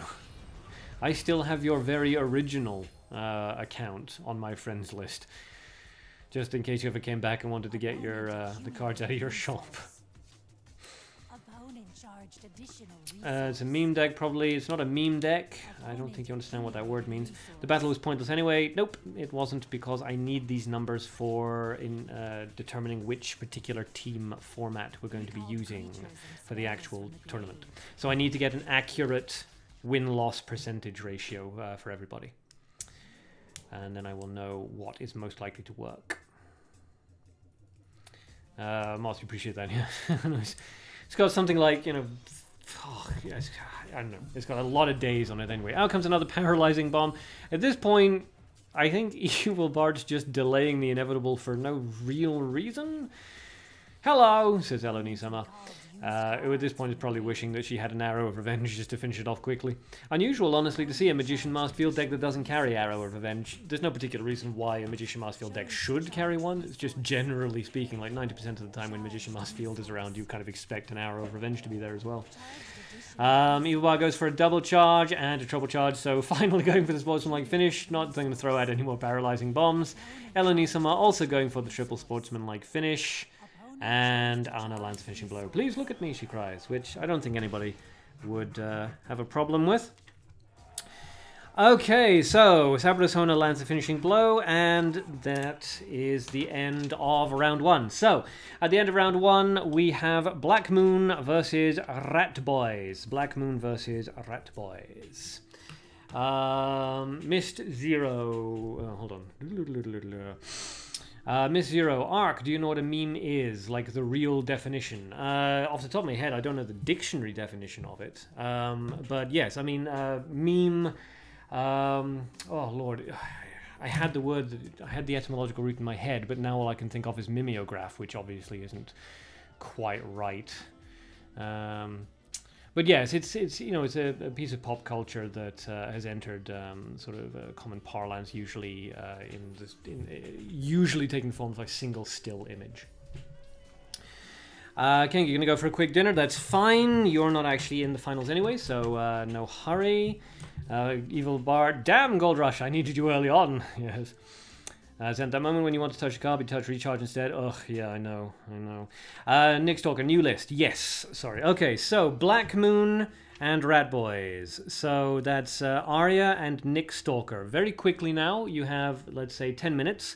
So very quickly, team leaders, Arya and Nick Stalker, send me your new fight order. Okay, so send me your new fight order. Who was going to go first, who's going to go second, who's going to go third. Send it to me privately through Discord, please. Privately through Discord. If you can't, or you're just feeling lazy, then I will assume that your previous order stands. So Black Moon, it was Arya, then Mist, then Rai Senpai, Rat Boys, Nick Stalker, Vertsu, then Sabrosona. So send me an updated list in the next 10 minutes, privately in Discord. Or just tell me that you want your original fight order to stand, and we'll just take that as read. Okay, if anybody in the interim would like to have their deck sort of reviewed or just show it off to people, you can post a code. We will re-engage the fights 10 minutes from now. 10 minutes from now. Okay, and I will quickly turn this over. So who is that? Rat Boys versus Black Moon. So, Rat Boys versus Black Moon. Alrighty. So, Vert, place me in order next if you're going to change it, but I think it's fine the way it is. Okay. Alright, so Vert's fine with the existing order next, but it's up to you as team leader if you want to change, and Arya, same for you. It's up to you if you want to change the fight order of your team. Yep. Good. Alright, so we're ready to record. Again, send it privately to me via Discord, or tell me that you're willing to let the battle list stand. In the meantime, I received gems from people, so that's nice. Okay, so Arya is sending me one, it looks like, which I will no doubt accidentally read out loud. Okay, so I've got Arya's answer. Let me just write that down.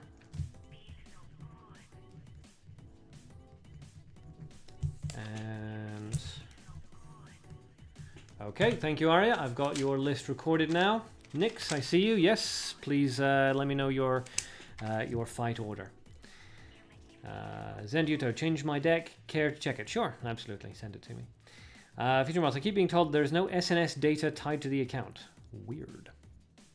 Weird. I mean, I'd say maybe they deleted it for lack of activity, but I mean, I still have your old one here. How many days is it now? I don't think it actually has days recorded on it even. It was before they implemented that ability. Yeah, there it is. Yeah, see, up at the top, future sloth. Virtue, that happened to me. Thankfully, I tied the data to Facebook and Twitter. Saved your butt. Yep. Nix, in answer to your question, yes, I can. You still need to send me the... but you need... A, you need to give me a good reason. And B, you need to give me the fight list. But it needs to be a good reason. Okay?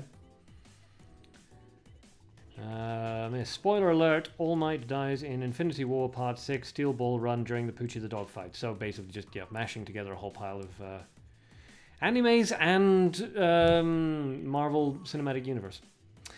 Weird. Okay, just waiting for Nix to... Apparently I have to reply via Discord. This is very unprofessional. I apologize.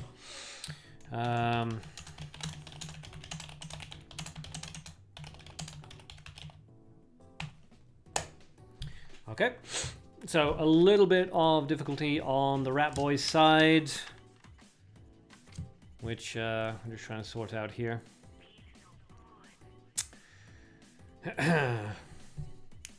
Anyway, yes, we're going to pull one of these boosters. So, come on, bonus card. Daddy needs a new pair of shoes. Gallimere, hello, welcome. But I should have used Betrayal twice early on when she had 16 health. That possibly would have worked out well, yep. You can Twitch inactive accounts are put into a pool of to be deleted accounts or deleted after half a year or a year. Anyways, yeah, it's not talking about Twitch though, so.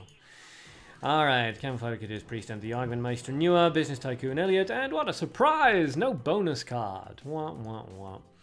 Mabinogi Duel really needs to introduce a pity timer. Miss Poochie the dog is from The Simpsons. Really? I don't know. The only dog I know from The Simpsons is Santa's Little Helper. But there's a character from JoJo with the same name. Okie dokie.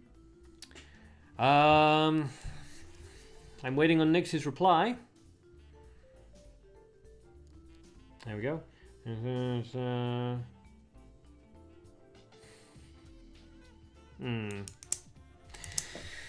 Yes, alright.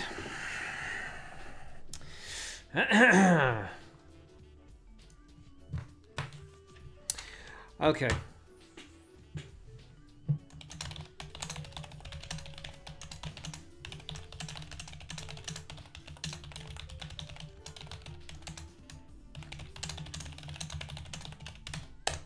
All right.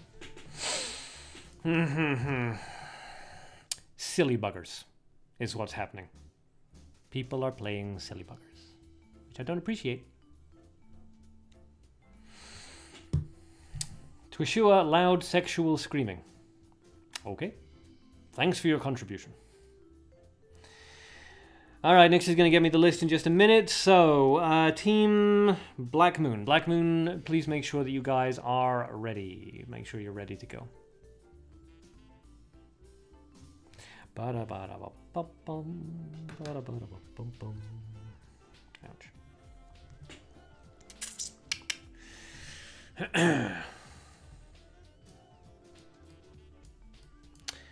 Miss Poochie the dog was the third character in the Itchy and Scratchy show and voiced by Homer. Yeah, I remember that dog. Was he called Poochie? Oh, he was called Poochie, but then not the way you're spelling it. Yes. It was P-O-O-C-H-E-Y, I'm pretty sure. Yeah. Gallimere is gonna be played today. Oh. Oh yeah, the Arcadian is typing. Hmm? No, he's not. See?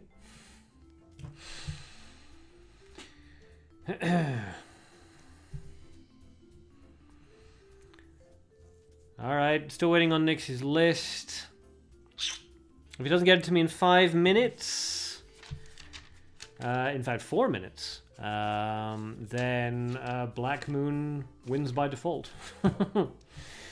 Leek, what's it called in English when it rains small balls of ice? Hailstones. The small balls of ice are called hailstones. When it rains hailstones, we say that it is hailing. Evil Bot, are you guys talking about that show? They're insects, right? What? I'm so confused. Galmir, I mean, the team tournament is going to be played today. No, the test team tournament is currently being played. We finished round 1 and we're about to do the finals. Or maybe not. Nick Stalker has 4 minutes to get the list to me. Otherwise, Rat Boys lose by default. So, but we've done the first round. I would like to have a finals round just so I can get more of this win-loss data. Okay, he's typing, so hopefully we're not. Hopefully we'll get the finals in. But yes, the team tournament, the actual team tournament, if all of this works and if people like the structure and the vote is, you know, yes, carry on with this, then the actual team tournament will probably be held in the last week of May. We generally try to do the tournament in the last week of any given month. It helps for organizational reasons. Hailstones or hailstones? Hailstones. Hailstones. The last one. Not hailstones. That would be what? Tiny little Nazis raining from the sky. Ach, du lieber! Tushua, hey Ark, how many ways are there to kill someone and which one looks the least suspicious and accidental? There are... What? There are 100 ways? Dumb ways to die. 10 dumb ways to die? 10 dumb ways to die. There are an infinity number of ways to kill someone. Which one looks at least suspicious and accidental? The generation of a black hole. Okay, we have the new list. Yep.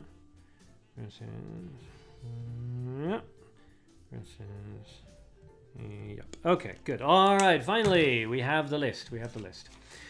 All right, so now that both players have submitted their lists, the order is locked in. Rat Boys have had a substitution. Nick Stalker has things to do. So SWAT is going to be taking his place. So this means that the first battle is going to be Vertsude versus Arya. Second battle, Sabrosona versus Mist Zero. Third battle is SWAT versus Raisenpai. So, Vertsude versus Arya, make sure you guys have added each other as friends. Sabrosona versus Mist Zero, make sure you guys have added each other as friends. And SWAT versus Raisenpai, make sure you guys have added each other as friends. Vertsude, Nix has things to do. Yes, he has things to do, but he can still watch the stream. And it's just a coincidence that yesterday they were running through all these ways that they could actually get SWAT into the game. Despite the fact that I said don't do that or your team will be banned. Coincidence. It's a test tournament, so I'm allowing it, but just to be clear, I don't believe you, and this shit won't fly in a real tournament. Okay? Okay.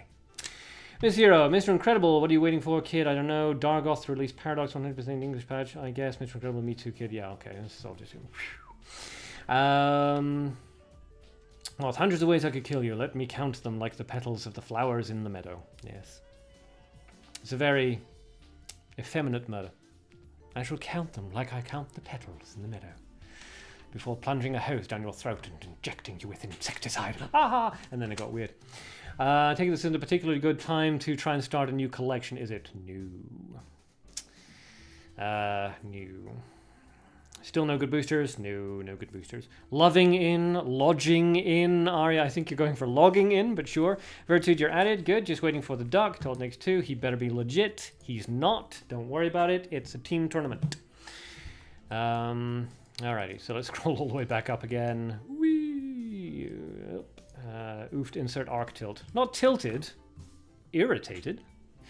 But I don't tilt. I just get annoyed. Alright, so Vertude versus Arya. We're just waiting for both of them to log on, and then I'll spin the duck.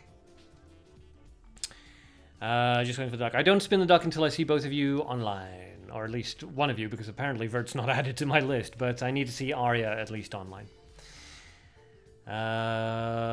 Mist Zero has posted his in-game name for Elonisama. So, well, there it is there, in fact, Mist Zero. The O at the end is not an O, it's a 0. So Mist Zero and Elonisama are actually online, but Arya's not. Evil Bard, where's the damn rat? I know. Cold Rat Boys haven't seen a single rat. What the hell? Not living up to their team name, I feel. Also, didn't delete your account. A Sloth Moth is taken as an account name. Interesting. I mean, you definitely linked it to some sort of account because you lost your future sloth by not linking it to a social media account. So you must have linked the new one. Yeah, weird. Very weird.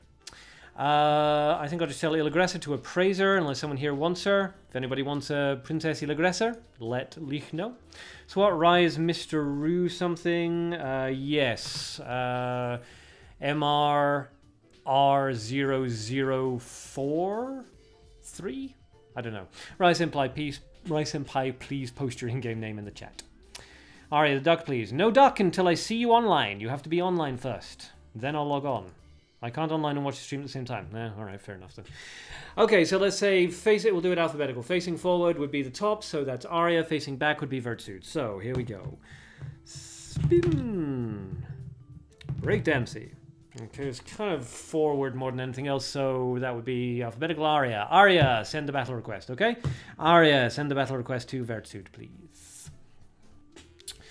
And, oh yes, Miss MRR0048, not 43. I was wrong about that.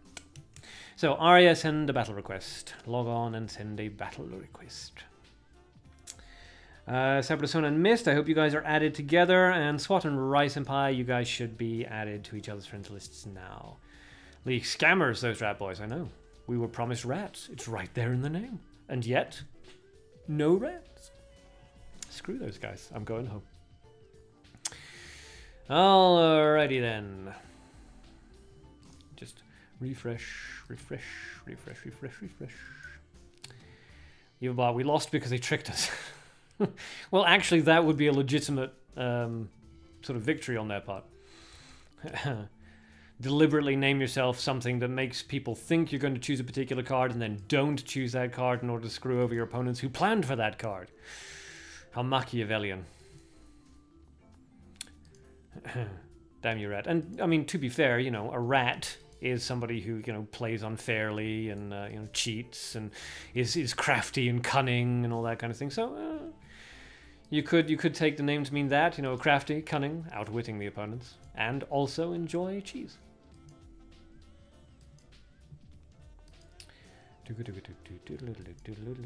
Alright, Aria, I see you online. So waiting for that battle transition.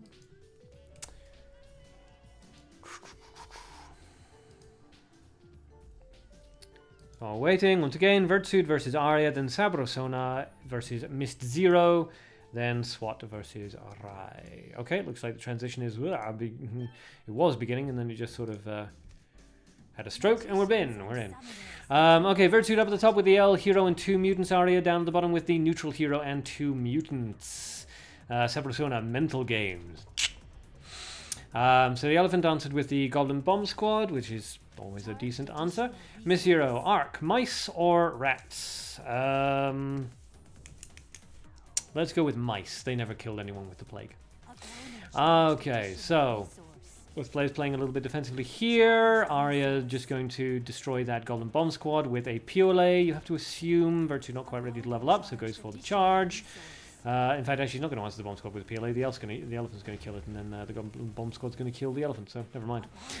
I was totally expecting a removal spell there onto the elephant, but not really worth the cost. So another elephant comes out. This one can be answered by a Goblin Shredder. There it is, the Goblin Shredder. Boom. Miss BRB going to use the bathroom. Okay, be quick. Number 1, not number 2. Number 2 is forbidden to. Leech, tree rats, cap pa. Tree rats, those would be squirrels. Infinite squirrel deck. Oh. Out comes an aggressive Golden Garden Cat alongside that Goblin Shredder, forcing Aria to split focus between 2 creatures. The Golden Garden Cat will activate stability on Vertsuit's turn because the resources happen before the card activatable abilities happen. Hunt comes out onto the Golden Garden Cat and Leopard in front of the Goblin Shredder. So let's see. Vertsuit answers the Leopard immediately with a removal spell. The Goblin Shredder gets its attack off and isn't vulnerable to Piolet, which is what he's done. So the Goblin Shredder managed to get an attack off. Vertsuit charges up on the second turn, and it's once again Aria's turn. Aria leading in terms of resources, but not quite able to gain battlefield control. Goes for a charge and a level up. Vertsuit almost certainly just going to do exactly the same thing, but no. Goes for a +1 citizen. Interesting. And then goes for the level up. Arya's turn. If he kills the chieftain citizen, he's going to give Virtude back 2 light resources. So, but he's just going to do it anyway. Down goes the citizen, and there go the 2 light resources into Virtude's pool. So Virtude now doing better for resources. Arya does have battlefield control, but a surprise attack will take care of that. No problem, if that's what Virtude decides to go for.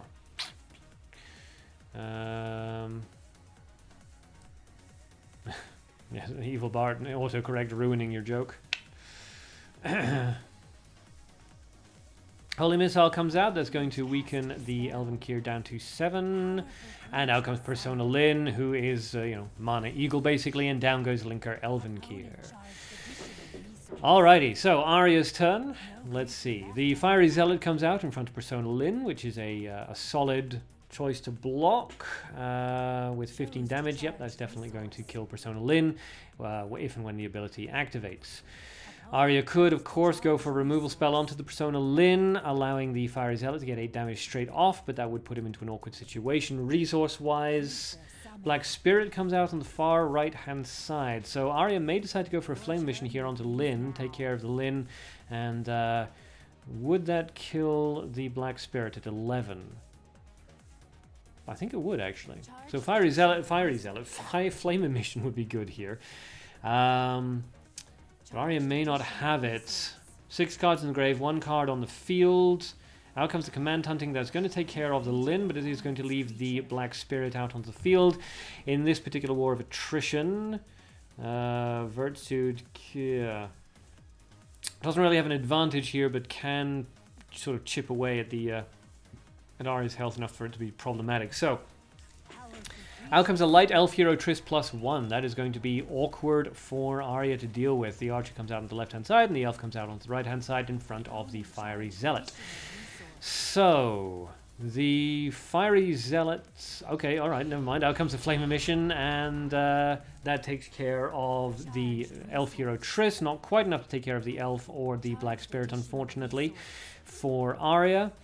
So the Fiery Zealot is going to kill that Elf. The Elf Archer is going to deal 3 damage to it, taking it down to 1 HP. The Black Spirit, of course, is just going to keep throwing out its attack. Virtude charging up, no real reason to do anything else. He does have battlefield control, and he can afford to take that 8 damage without wincing. Angel Cassiel comes out, snags that Black Spirit over to Arya's side of the field. And a double charge up, one would have to assume, regain some of those resources. Yep, there they go. Alright, so both players have 8 cards in the grave and 2 cards out onto the field, so each one only has 2 cards in the hand. This is getting a little bit rough for them both, Virtude and Arya, neither one of them wanting to revive first and give the other player the advantage. Out comes a Forest Fire, that's going to kill the Black Spirit and the Goblin Bomb Squad. Injure Angel Cassiel, not enough for the Elf Archer to land the finishing blow, though. Still, Virtue's not too worried about killing Cassiel immediately, because the paralysis on Cassiel will be active for another 2 turns. So a double charge, one would assume, unless you want to play something aggressively here, force a control response off Arya. Nope, just going to go for defensive play, and the Elf Archer will continue to chip away at the Angel Cassiel. Arya, with only 2 cards in the hand, goes for a charge on the first action, charge on the second, and charge on the third. Okay, so just going to keep going for those charges. The Elf Archer is going to kill the Cassiel, and on his following turns will start dealing damage directly to Arya. Okay, so both players with 10 cards in the grave, 1 card now in the hand of Arya, 2 cards in... no, 1 card in fact, yes, in Virtude's hand as well. So, Princess Fabicia comes out, and that is not super fun for Virtude here. Out comes the surprise attack onto the Leopard. No cards left in Virtude's hand. The Elf Archer, of course, isn't going to be enough. In fact, wait. Oh, that's interesting. 12 cards in the grave and 1 card on the field. Riddle me this, Batman. Out comes Capture onto the Light Elf Archer +1. And a double charge from Arya, yes. Okay, Virtude's going for the revival, taking himself down to 1 HP. Very, very risky play here. Let's see if it pays off.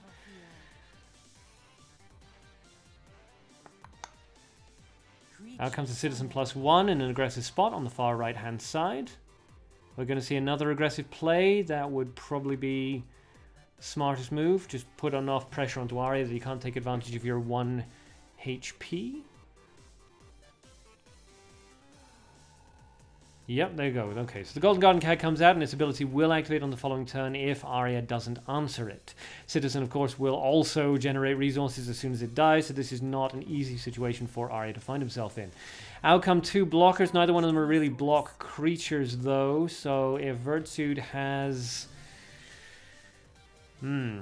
Well, I was going to say if Vertsude has like Icy Spear, but that would be of limited value, really. It would force the death of the Citizen, which would put 6 light into your resource pool, which you could then use to bring something else out, but that would be risky play. Let's see how it goes. Severus, oh, the Elf Archer is an extra summon because of Triss. Yes. Yes. Okay, that makes sense. Snow Days is finished. It's a good game. There's so many games out there called Snow Days. Out comes a Firebolt. That's going to kill the elephant and allow 6 damage to come out from the Golden Garden Cat. Let's see if Vertsude decides to play anything else aggressive, keeping Arya on the back foot, or not. It's a bit of a risky play here. Ideally, you do want that Fiery Zealot off the field, because if Arya removes that Citizen with a Command Hunt or Hunt... that could be problematic. As a discard into mana could be a counterspell. No, it's a Mukra Algesco, and down goes the Goblin Bomb Squad of the Fiery Zealot. Whichever one it is. They're the same thing. Don't judge me. Okay, so that is now fatal damage on Vertsude's side of the field. Arya basically staring down the gun here. Goes for a charge. Nothing to deal with that Golden Garden Cat, which is just going to keep generating 2 light resources every turn.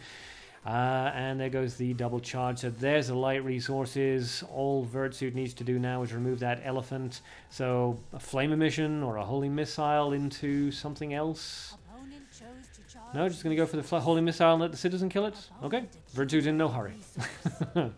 Golden Garden Cat deals 6 damage. Citizen kills the blocking creature. Arya revives. No reason not to at this point. And no easy answers here. Not enough resources to remove both creatures, and that's really what you need to do. So yes, no easy answers. That Golden Garden Cat has really been doing an awful lot of work. Out comes a leopard, out comes another elephant. At this point, Vertsude doesn't really have to worry too much about it. A surprise attack into the leopard would do it. Flame emission onto any of those creatures would do it. There's a surprise attack onto the leopard as predicted, and a charge up from Vertsude. And another charge, sportsmanlike finish there as the Golden Garden Cat lands the finishing blow. So well played there to Arya, and congratulations to Vertsude for landing the winning blow. Alright, so Black Moon. Up next is Sabrosona, otherwise known as Alunisama versus Mist. Sabrosona versus Mist. Alright, Sabrosona versus Mist. So when you guys are ready, please log into Mabinogi Duel, and... oh, you already are. Oh, never mind then. I'll just spin the duck. Fine. Wow, organized. That's awesome. Whoosh. Alright. Okay, well. Alright, Elonisama, please send a battle request. Elonisama, please send a battle request. Oh, my throat.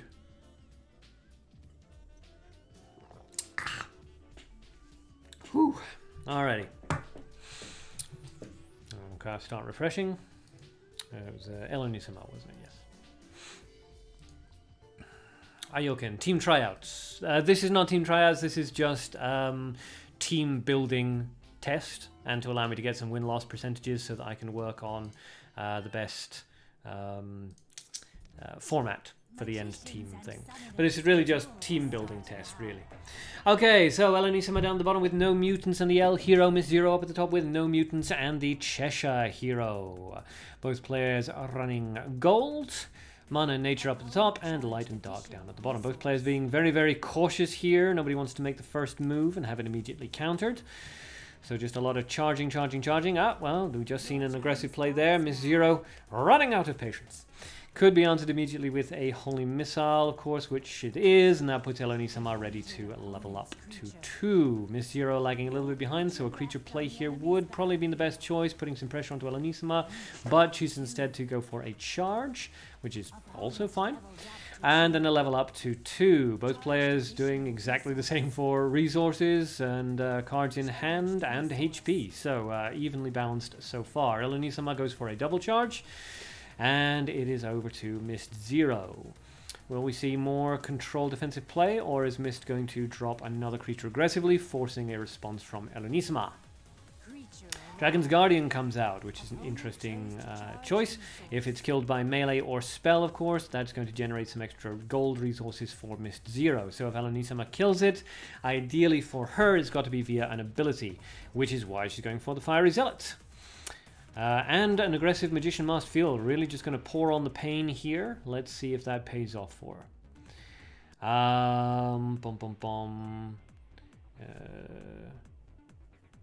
Projection, I bet it's almost stream over. Almost. We've got 2 more fights.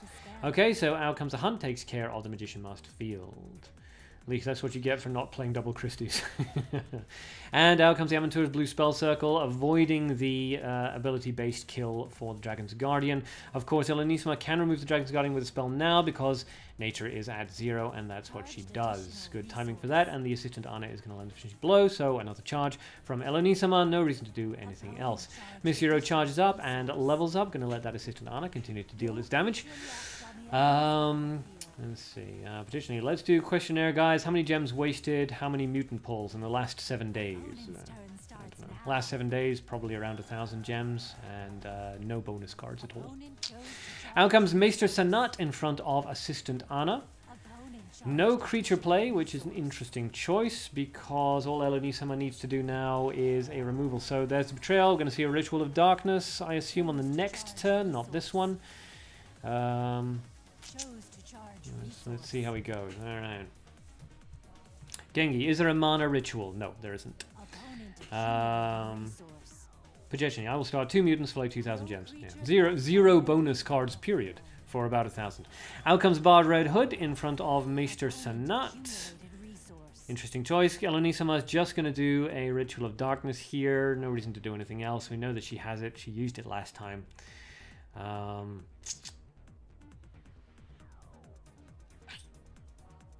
But she's thinking about it. Oh no, just going to go for the Chief Guard of Tanor. Okay, also a decent choice. So this is very much a Betrayal snag deck. I have to wonder then if Cassiel is in the light camp on this one. With Betrayal, Chief Guard of Tanor, almost certainly a Ritual of Darkness. You have to assume that because there's light, there's also probably a Cassiel in there as well. Bard Red Hood activates, and that of course does give attack value to everybody, including the enemies. So that is now 20 damage out onto the field in front of Elonisama. This is going to be a bit awkward here. The Magic Missile is going to kill Anna. Piole is going to kill Sanat, but Sanat's ability will activate and dump a Codex in front of the Bard Red Hood. There it is, Codex at work, which then summons Laura of the White Rose. Summons a Vine in front at the end of every turn, destroys the opponent. The Vine deals 4 damage to all opponents every turn. The Codex of Work is basically just meh at the moment, but it will block the damage coming out from the Bard Red Hood. So, awkward situation for Miss Zero to find himself in. Elonisama is feeling pretty good about this, just going to go for the charges. Miss Zero, yep, feeling a little angry about that. So it goes. Evil Bard, on my second account I pulled Dark Betrayal on first try. Nice, very nice. Seeker Nerva comes out. That's going to block some of the spells. There's the Divine Beast of the North, Black Tortoise. There's going to be some damage coming out from that Vine, but not too much. Certainly not enough to put anybody within any particular KO ranges that they weren't already in, put it that way. Projection. Oh wow, nice duel. Very interesting one, certainly. Summon Dead comes out as an answer to the Nerva, kills the Nerva, and brings the Dead out onto Elonisama's side of the field. That puts 12 damage coming out on Elonisama's side. So Elonisama really probably doesn't need to do anything here other than just charge up. Missed. Oh, this isn't what I expected. Yeah, losing that Maester Sanat was unfortunate. Put it that way, very unfortunate. Future Miles, need some advice. What should I do for dinner? Norwegian sushi, Norwegian kebab, or Norwegian pizza? Not Norwegian pizza. Go for the kebab. And there's the betrayal. Bingo, bango. Love everlasting. Will you love me? Only. I don't think Mist will, because that's not how you win somebody's heart, Laura, by killing them. So, well played to Miss Zero, and congratulations, in fact, to Sabrosona there on your victory. Well done, well done. Okay, so, next up, we have SWAT versus Rai-senpai. SWAT versus Rai-senpai. So, when you guys are ready, you should already have each other added as friends, so please jump into a match. Well, not jump into a match, but jump online. And then I will spin the duck. Make sure spin the duck. Okay. 1 pack OBE bonus. I think you mean 1 pack 1 bonus. Lucky. I pulled a billion packs. I never get bonus cards. It's a stupid system. Kenki, so Rat Boys already won. Yes, technically the Rat Boys have won, but I need the fights to keep going so that I can get as much sort of data as possible.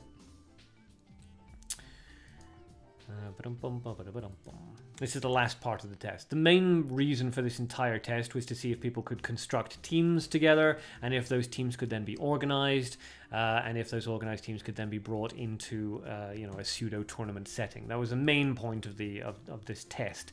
So that's already done. So the remainder of the test now is to just get as many fights in as possible between the teams, so that I can get as much win-loss data as possible. Rai-senpai, say you're ready. Good. I don't see you online though. Find it, but no rat. Yep, still no rat. Who's starting? Nobody's starting until somebody comes online. Can't watch and play. Oh Jesus! All right. I'll tell you, Karma. So go log on. All right. Okay. Come on, at least 1 rat for the final battle, says your blood. I know. For a team called Rat Boys, there's been a distinct lack of rats. Okay, we're going to spin the duck. Let's say.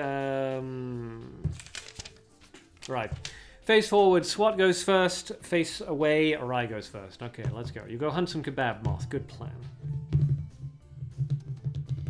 Okay, face very definitely forward. So that is, what did I say? SWAT. So, SWAT, send a battle request to Rai-senpai. SWAT, send a battle request to Rai-senpai.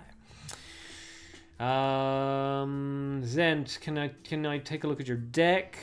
Phone batteries at 5%. You really need to charge that. If you send the deck code to me before Rai-senpai and SWAT log on, then yes, I will take a very quick look at it. Otherwise, if your phone battery can hang on for another 5 minutes, I'll look at it after this fight, because this is the last fight. Alright, so there's Karma. I still don't see Rai-senpai online yet, so I'll just have to wait for a little bit longer. Rai-senpai Light, Wolf King Boro +1, 2 Dark Snake Nicholas. Okay. Not sure what's that in response. Not sure what that's for, but okay.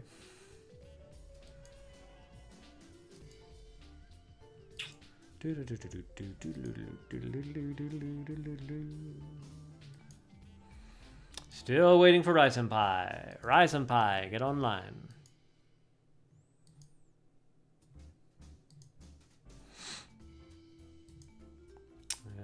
Zent, I think I survived this fight. Oh. I think I survived. Okay, okay, and after this fight, alrighty. Bajechini, Light Wolf is nice, good pull. Yep, Light Wolf King Boro +1 is good. Oh, I see. You're talking about what you got in your card pack pulls. Ah, okay. Light Wolf King Boro +1's nice. Dark Nicholas is not nice. Yang in their battery, yes, Yang and Yin in their battery. Rai-senpai, finally online. Good. All right. So. SWAT, otherwise known as Karma, please send a battle request to Rai-senpai.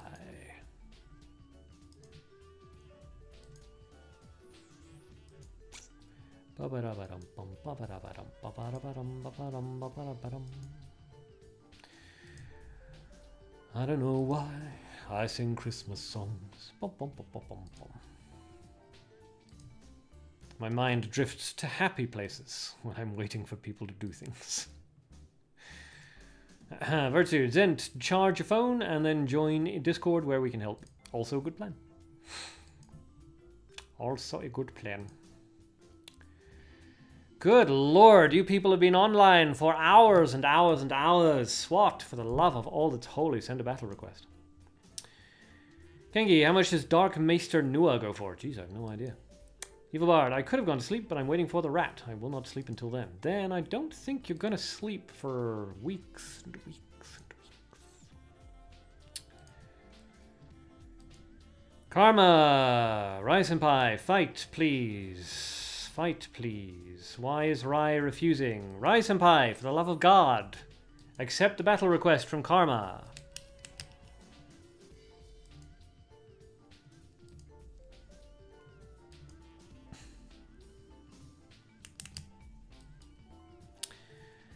Rai Senpai, accept the battle request.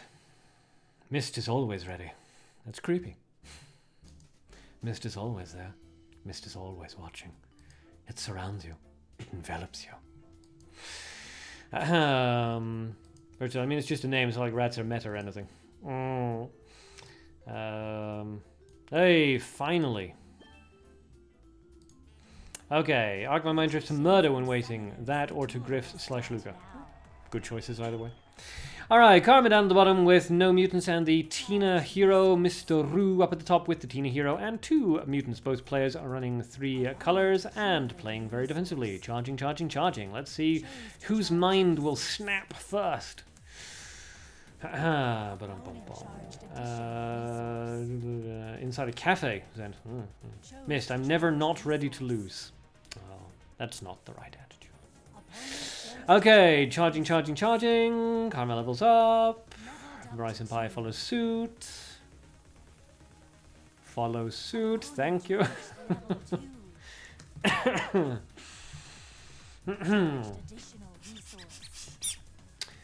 Charging, charging, charging, charging. And there's a Golden Garden Cat, whose ability will activate, so Rai Senpai needs to answer that. Not going to have much difficulty with it, of course. Surprise attack will deal with it, Firebolt will deal with it, whatever, basically. It's still a decent resource trade there for Karma, and out comes a Leopard. So Mr. Roo basically takes that as a declaration of war, and it looks like we're into more aggressive playstyles now. Evil Bar, damn it, I guess I will never sleep. Nope, no sleeping for you. Spray Rats is what? Is dark and light, isn't it? And Ratman is gold.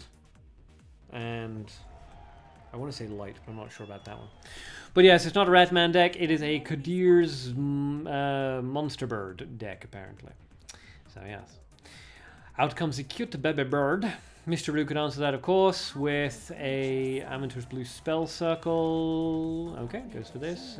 Amateur's Blue Spell Circle is still a possibility. Kengi, it's like that. Collab card just cancel. Oh yeah, no, Meister Noah, yeah. At least you can charge your phone battery. True. To show us sleep is for those whom live pathetic lives. Okay, maybe try that one again. It sounds less badass when you sound drunk. Okay, Karma goes for a double charge there. The baby bird hits into Anna a little bit. If Mr. Roo has a Amateur's Blue Spell Circle, now would be a perfect time to use it.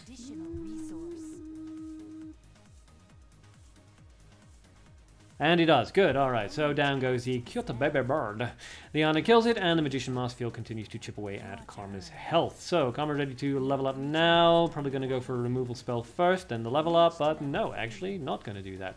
Going to go for the level up first. Interesting choice. What is his plan?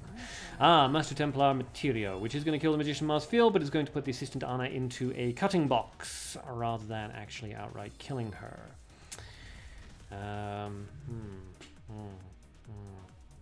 Alright, so Mr. Roo's turn, ready to level up as well. Probably going to have to level up and then remove the Master Templar Materio. Yep, there's the level up. It all went into gold, which isn't really ideal. We're doing very well for that. Now comes the Paralyzer Allurin, which does take care of the Master Templar.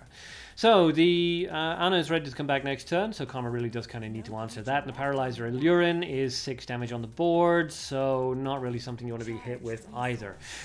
He can afford to take some damage at the moment without worrying too much about it, but in a turn or two it's going to start becoming problematic. Enough gold for something like a Fabicia, and what a surprise, Fabicia.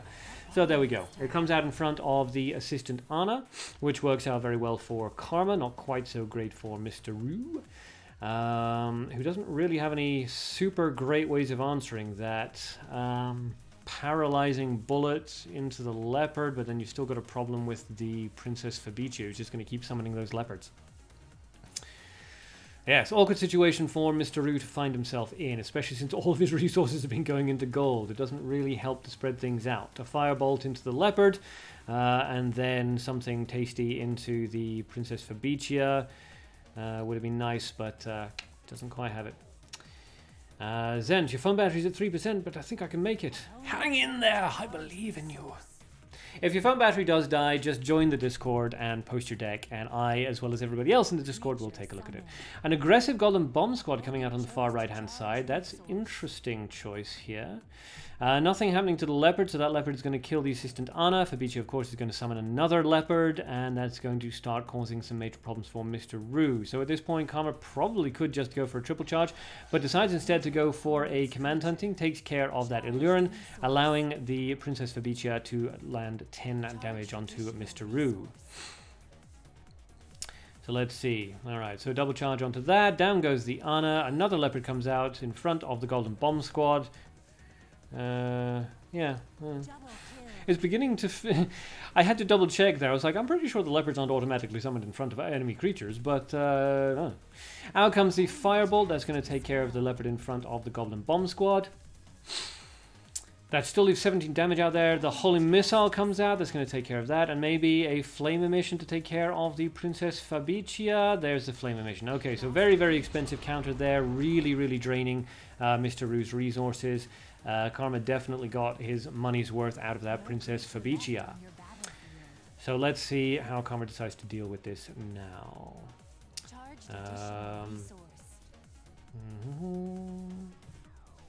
Kengi, Karma's just running Fabicia, Fabicia.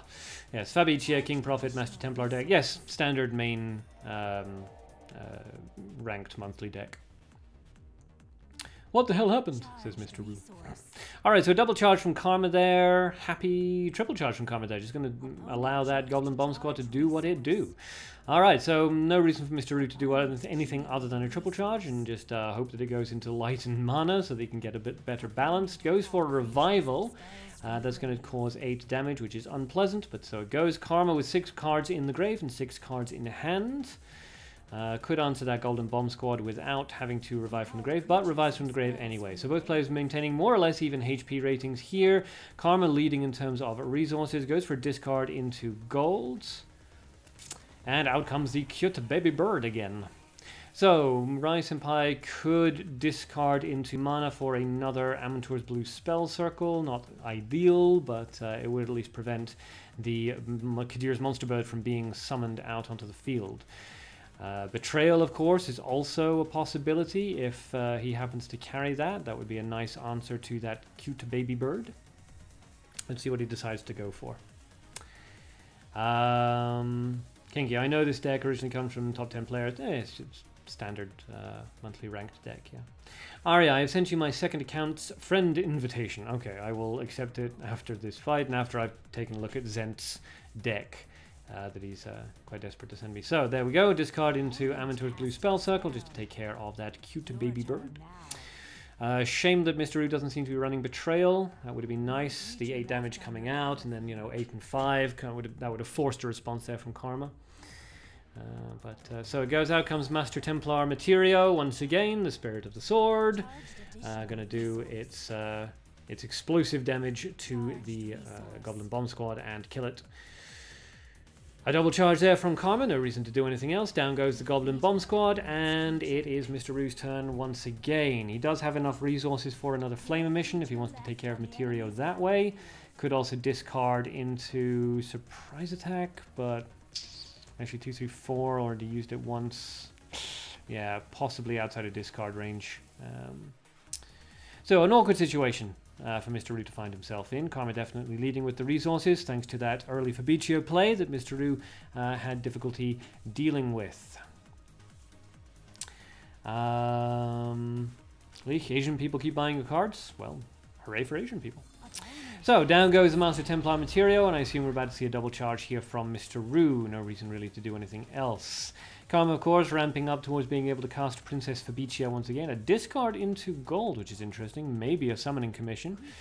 And a Crusader comes out, so Mr. Rue just going to keep trying to... We're just going to try to put on enough pressure for the forces Karma to use up all of his resources. Karma goes for a charge on the first action, which implies that he already has an answer for the Crusader ready to go. Let's see.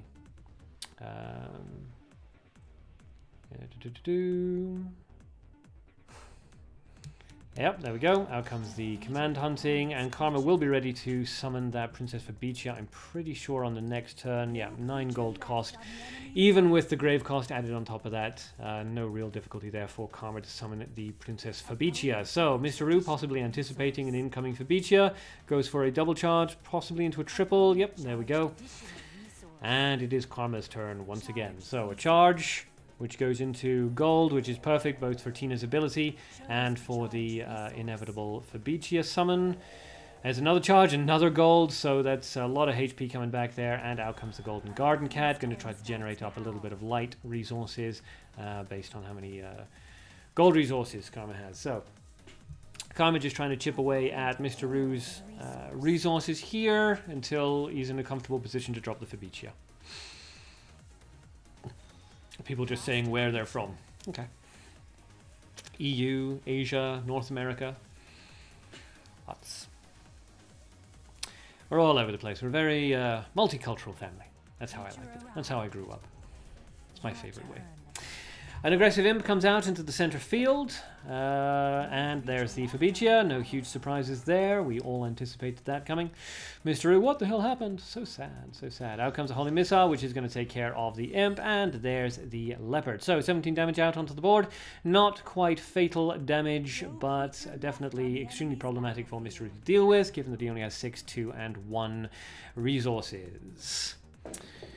Twishua is from beyond the gates of hell. Which, I mean, depending on your direction, could be deep in the bowels of hell, or it could be, you know, Portsmouth.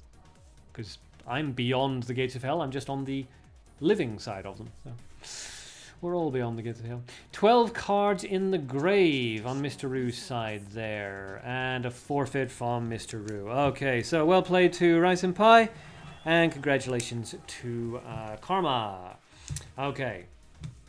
Good. All right. So with that, we have the well, we come to the end of the tournament test. So, as I say, the main thrust of this tournament test was just to make sure that people could, in fact, be trusted to make teams, organize the teams, and bring those teams to the battle, as well as to give everybody just a general idea of how this sort of thing works, and to allow me to get some win-loss percentage markers and so on and so forth. So. I think that's been successful in its aims. People did, in fact, manage to get the teams organized, and everybody got brought here, apart from a little bit of silly buggery from Team Ratboy, but hey, so it goes. Apart from that, it worked out quite well. So at least we know that people can be trusted to actually construct teams and bring them to tournaments on time. The next thing that we experiment with will almost certainly be the actual format of the tournaments. There's a number of possible directions. I'm currently leaning towards 2 main ones, so I'll give it some thought. I'll see which ones are going to be easiest to test, which ones are going to be just easiest to organize, and whichever one I decide on, maybe I'll put it up for a vote. We will do that on next Monday, probably, because it's going to take a bit of organizing to get that sorted out. The format structure is pretty important. Oh yes, Zent. Very, very quickly then, before we talk about any more, tournament stuff. I'm just going to quickly open this up. 601 FE 75. So yes. Overwrite. Magician Mass Field. That's a good start already. Okay, so immediately, yeah, the balance is pretty good. Orc is not a good card. Dragonmine Knight's not a great card. Shield Bearer is not a useful card in this particular deck. Net Warrior is okay, but I wouldn't necessarily recommend him. Switch out the Shield Bearer for a low-cost light creature. Light Elf or Light Elephant is best. Failing that, Crusader would be fine. Instead of Net Warrior is fine if you don't have any mutants or collaboration cards, but he's not the best. Instead of Orc, a Leopard or a Goblin Shredder would work best. Instead of Dragon Man Knight, you could go for a Princess Fabicia if you wanted a second finisher, or you could go for a Paralyzing Bullet. That would also be a possibility. But the skeleton, the Holy Missile Skeleton, Arrow of Revenge, Goblin Bomb Squad, Surprise Attack, Drag to Hell, Magician Mask Field, and Flame Mission, those are all good cards. You can keep all of those. The other ones, consider changing up. Okay, Zoheba, Shurka and Tarka worth 300,000. Well, they're my favorite cards in the game, but no. They're not usable in PvP, really. Occasionally you can take people by surprise and win with a Warlord's deck, but it's not common. It's not common. Both for 300,000, well, 150,000 each if you don't already have them, since they are, I'm pretty sure, 5 stars. Sure, yeah, 300,000 for both of them. That would be fine. Just don't think that you're going to be able to run them super well in a like monthly ranked or something like that. It's possible to run them into platinum, but yeah, they're not the best. Okay, so Yadogami, I'm having to delete you, I'm afraid. If you would like me to re-add you to my friends list, just send me another message. Okay. I don't know why everybody's running alt accounts. It's weird, but okay. Okay, so hey, body nerfed. What? The Warlords, they haven't been nerfed in a while, but yeah, they were okay when they were first released, then they got a buff, and then they got a nerf, and then they got a little bit of a buff, and then they got a nerf, and then they got kind of like a sideways nerf. Alright, I've already accepted it, don't worry about it. Alright, so quick team tournament stuff. Right. Since this is going to be kind of big and important, we probably won't have a live stream until Monday, because what I'm going to want to do this week is I'm going to put together possible formats, and I'll either choose one or I will put 2 or 3 up for voting. And then we're going to have to put together teams again, and we may be running more than 4 teams this time. We may be running up to 6 teams, potentially. So I need everybody to sort of pay attention to Discord, and if you would like to get involved in the team building, in the tournament itself, if you'd like to just see what's happening or whatever, just join in the Discord. The link is in the chat below. So yeah, probably no live streams. Instead, what we're going to be doing is in the Discord, we're going to be focusing on setting up the format, organizing the teams, making sure that everybody is ready and understands exactly what needs to be done. So the next live stream will probably be Monday. If I decide to have one on Friday, I will, of course, let everybody know. Let's see. Now, Sabra, post our team logo in Discord. If you guys have a team logo, that's awesome. Yeah, okay.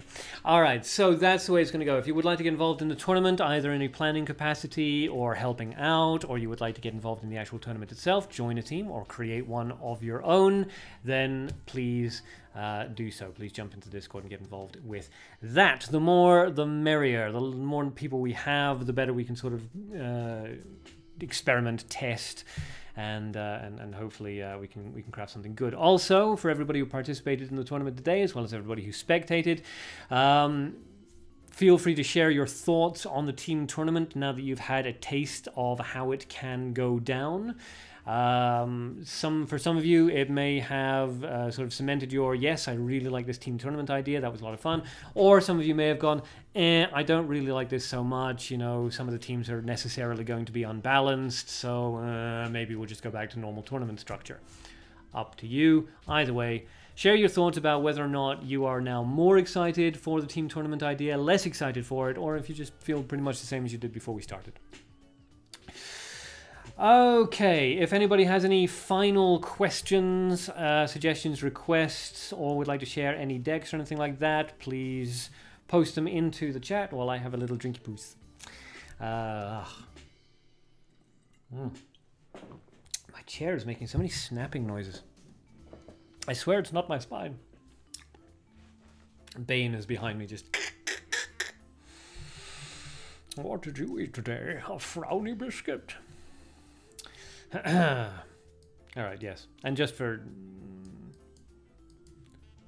Zens, there we go. Ba-dum-bum-bum. Aria, I like the current teams, let's just add more. Fair enough.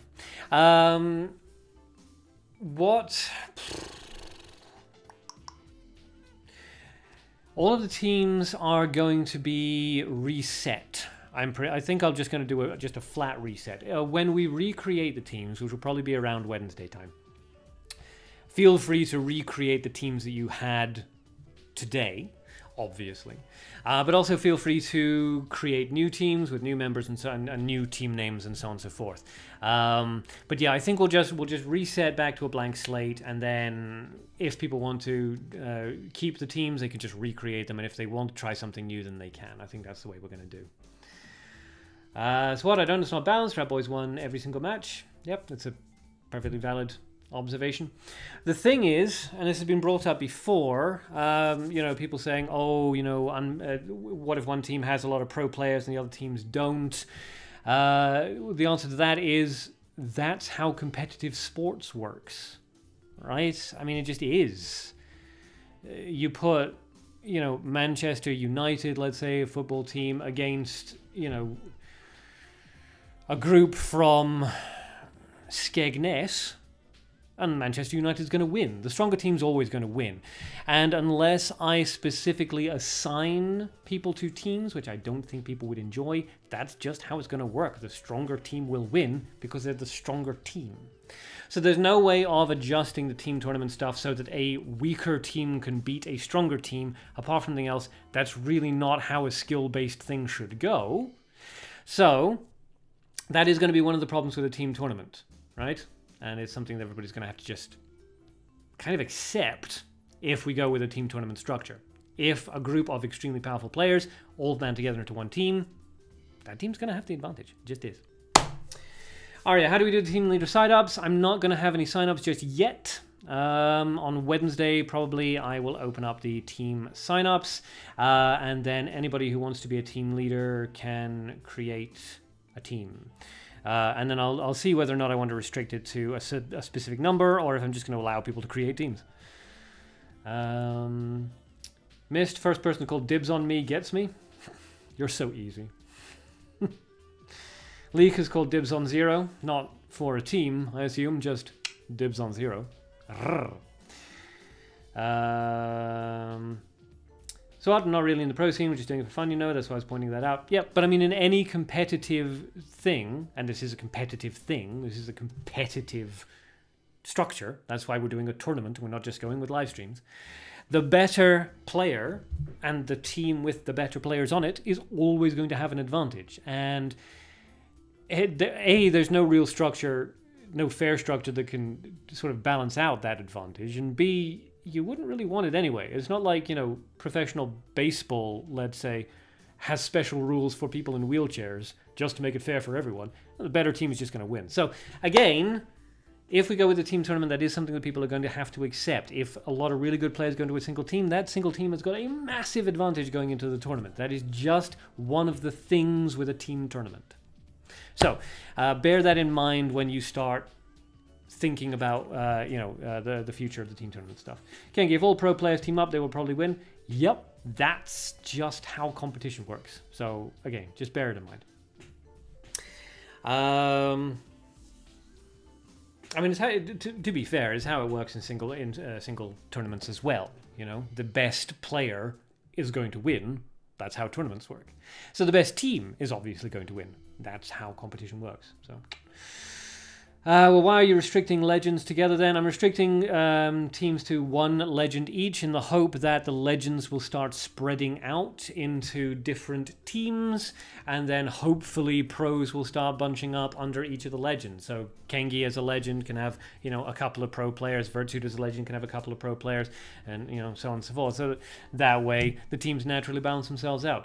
But if the teams don't naturally balance themselves out that way, then guess what? Best team's going to win.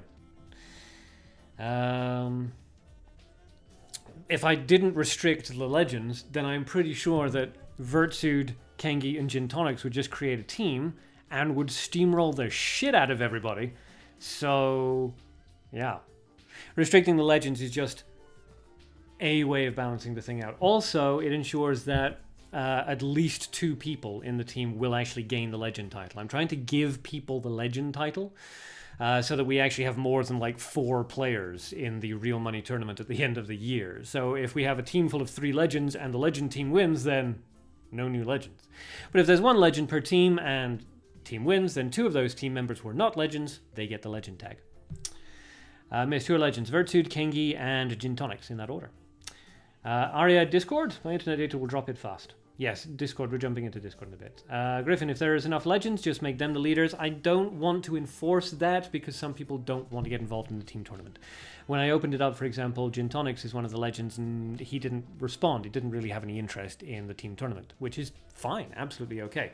But I don't want to force him into being a team leader. So yeah. SWAT, not really actually. The Rat Boys team were all as good as legends. The Rat Boys team had legend on it, didn't it? Yeah, the Rat Boys team had a legend. If you hadn't had Virtude on your team, you would have had Nyx, Sabro, and SWAT. So if Virtude, Kengi, and Gin Tonics had all been on the team, then with the best will in the world, guys, pretty sure they would have kicked your ass. They're the legends for a reason. They've beaten everybody else in tournaments. So, given legend title is a valid point. Yes, I'm so glad you agree. Aqua, so can I join any team? Yes, if they will have you, but we're not opening up team sign-ups until at least Wednesday. At least Wednesday. So if you're on the Discord, pay attention on Wednesday. I will open up team registrations then, and people can either choose to be a team leader and create their own teams, or they can try to join in an existing team.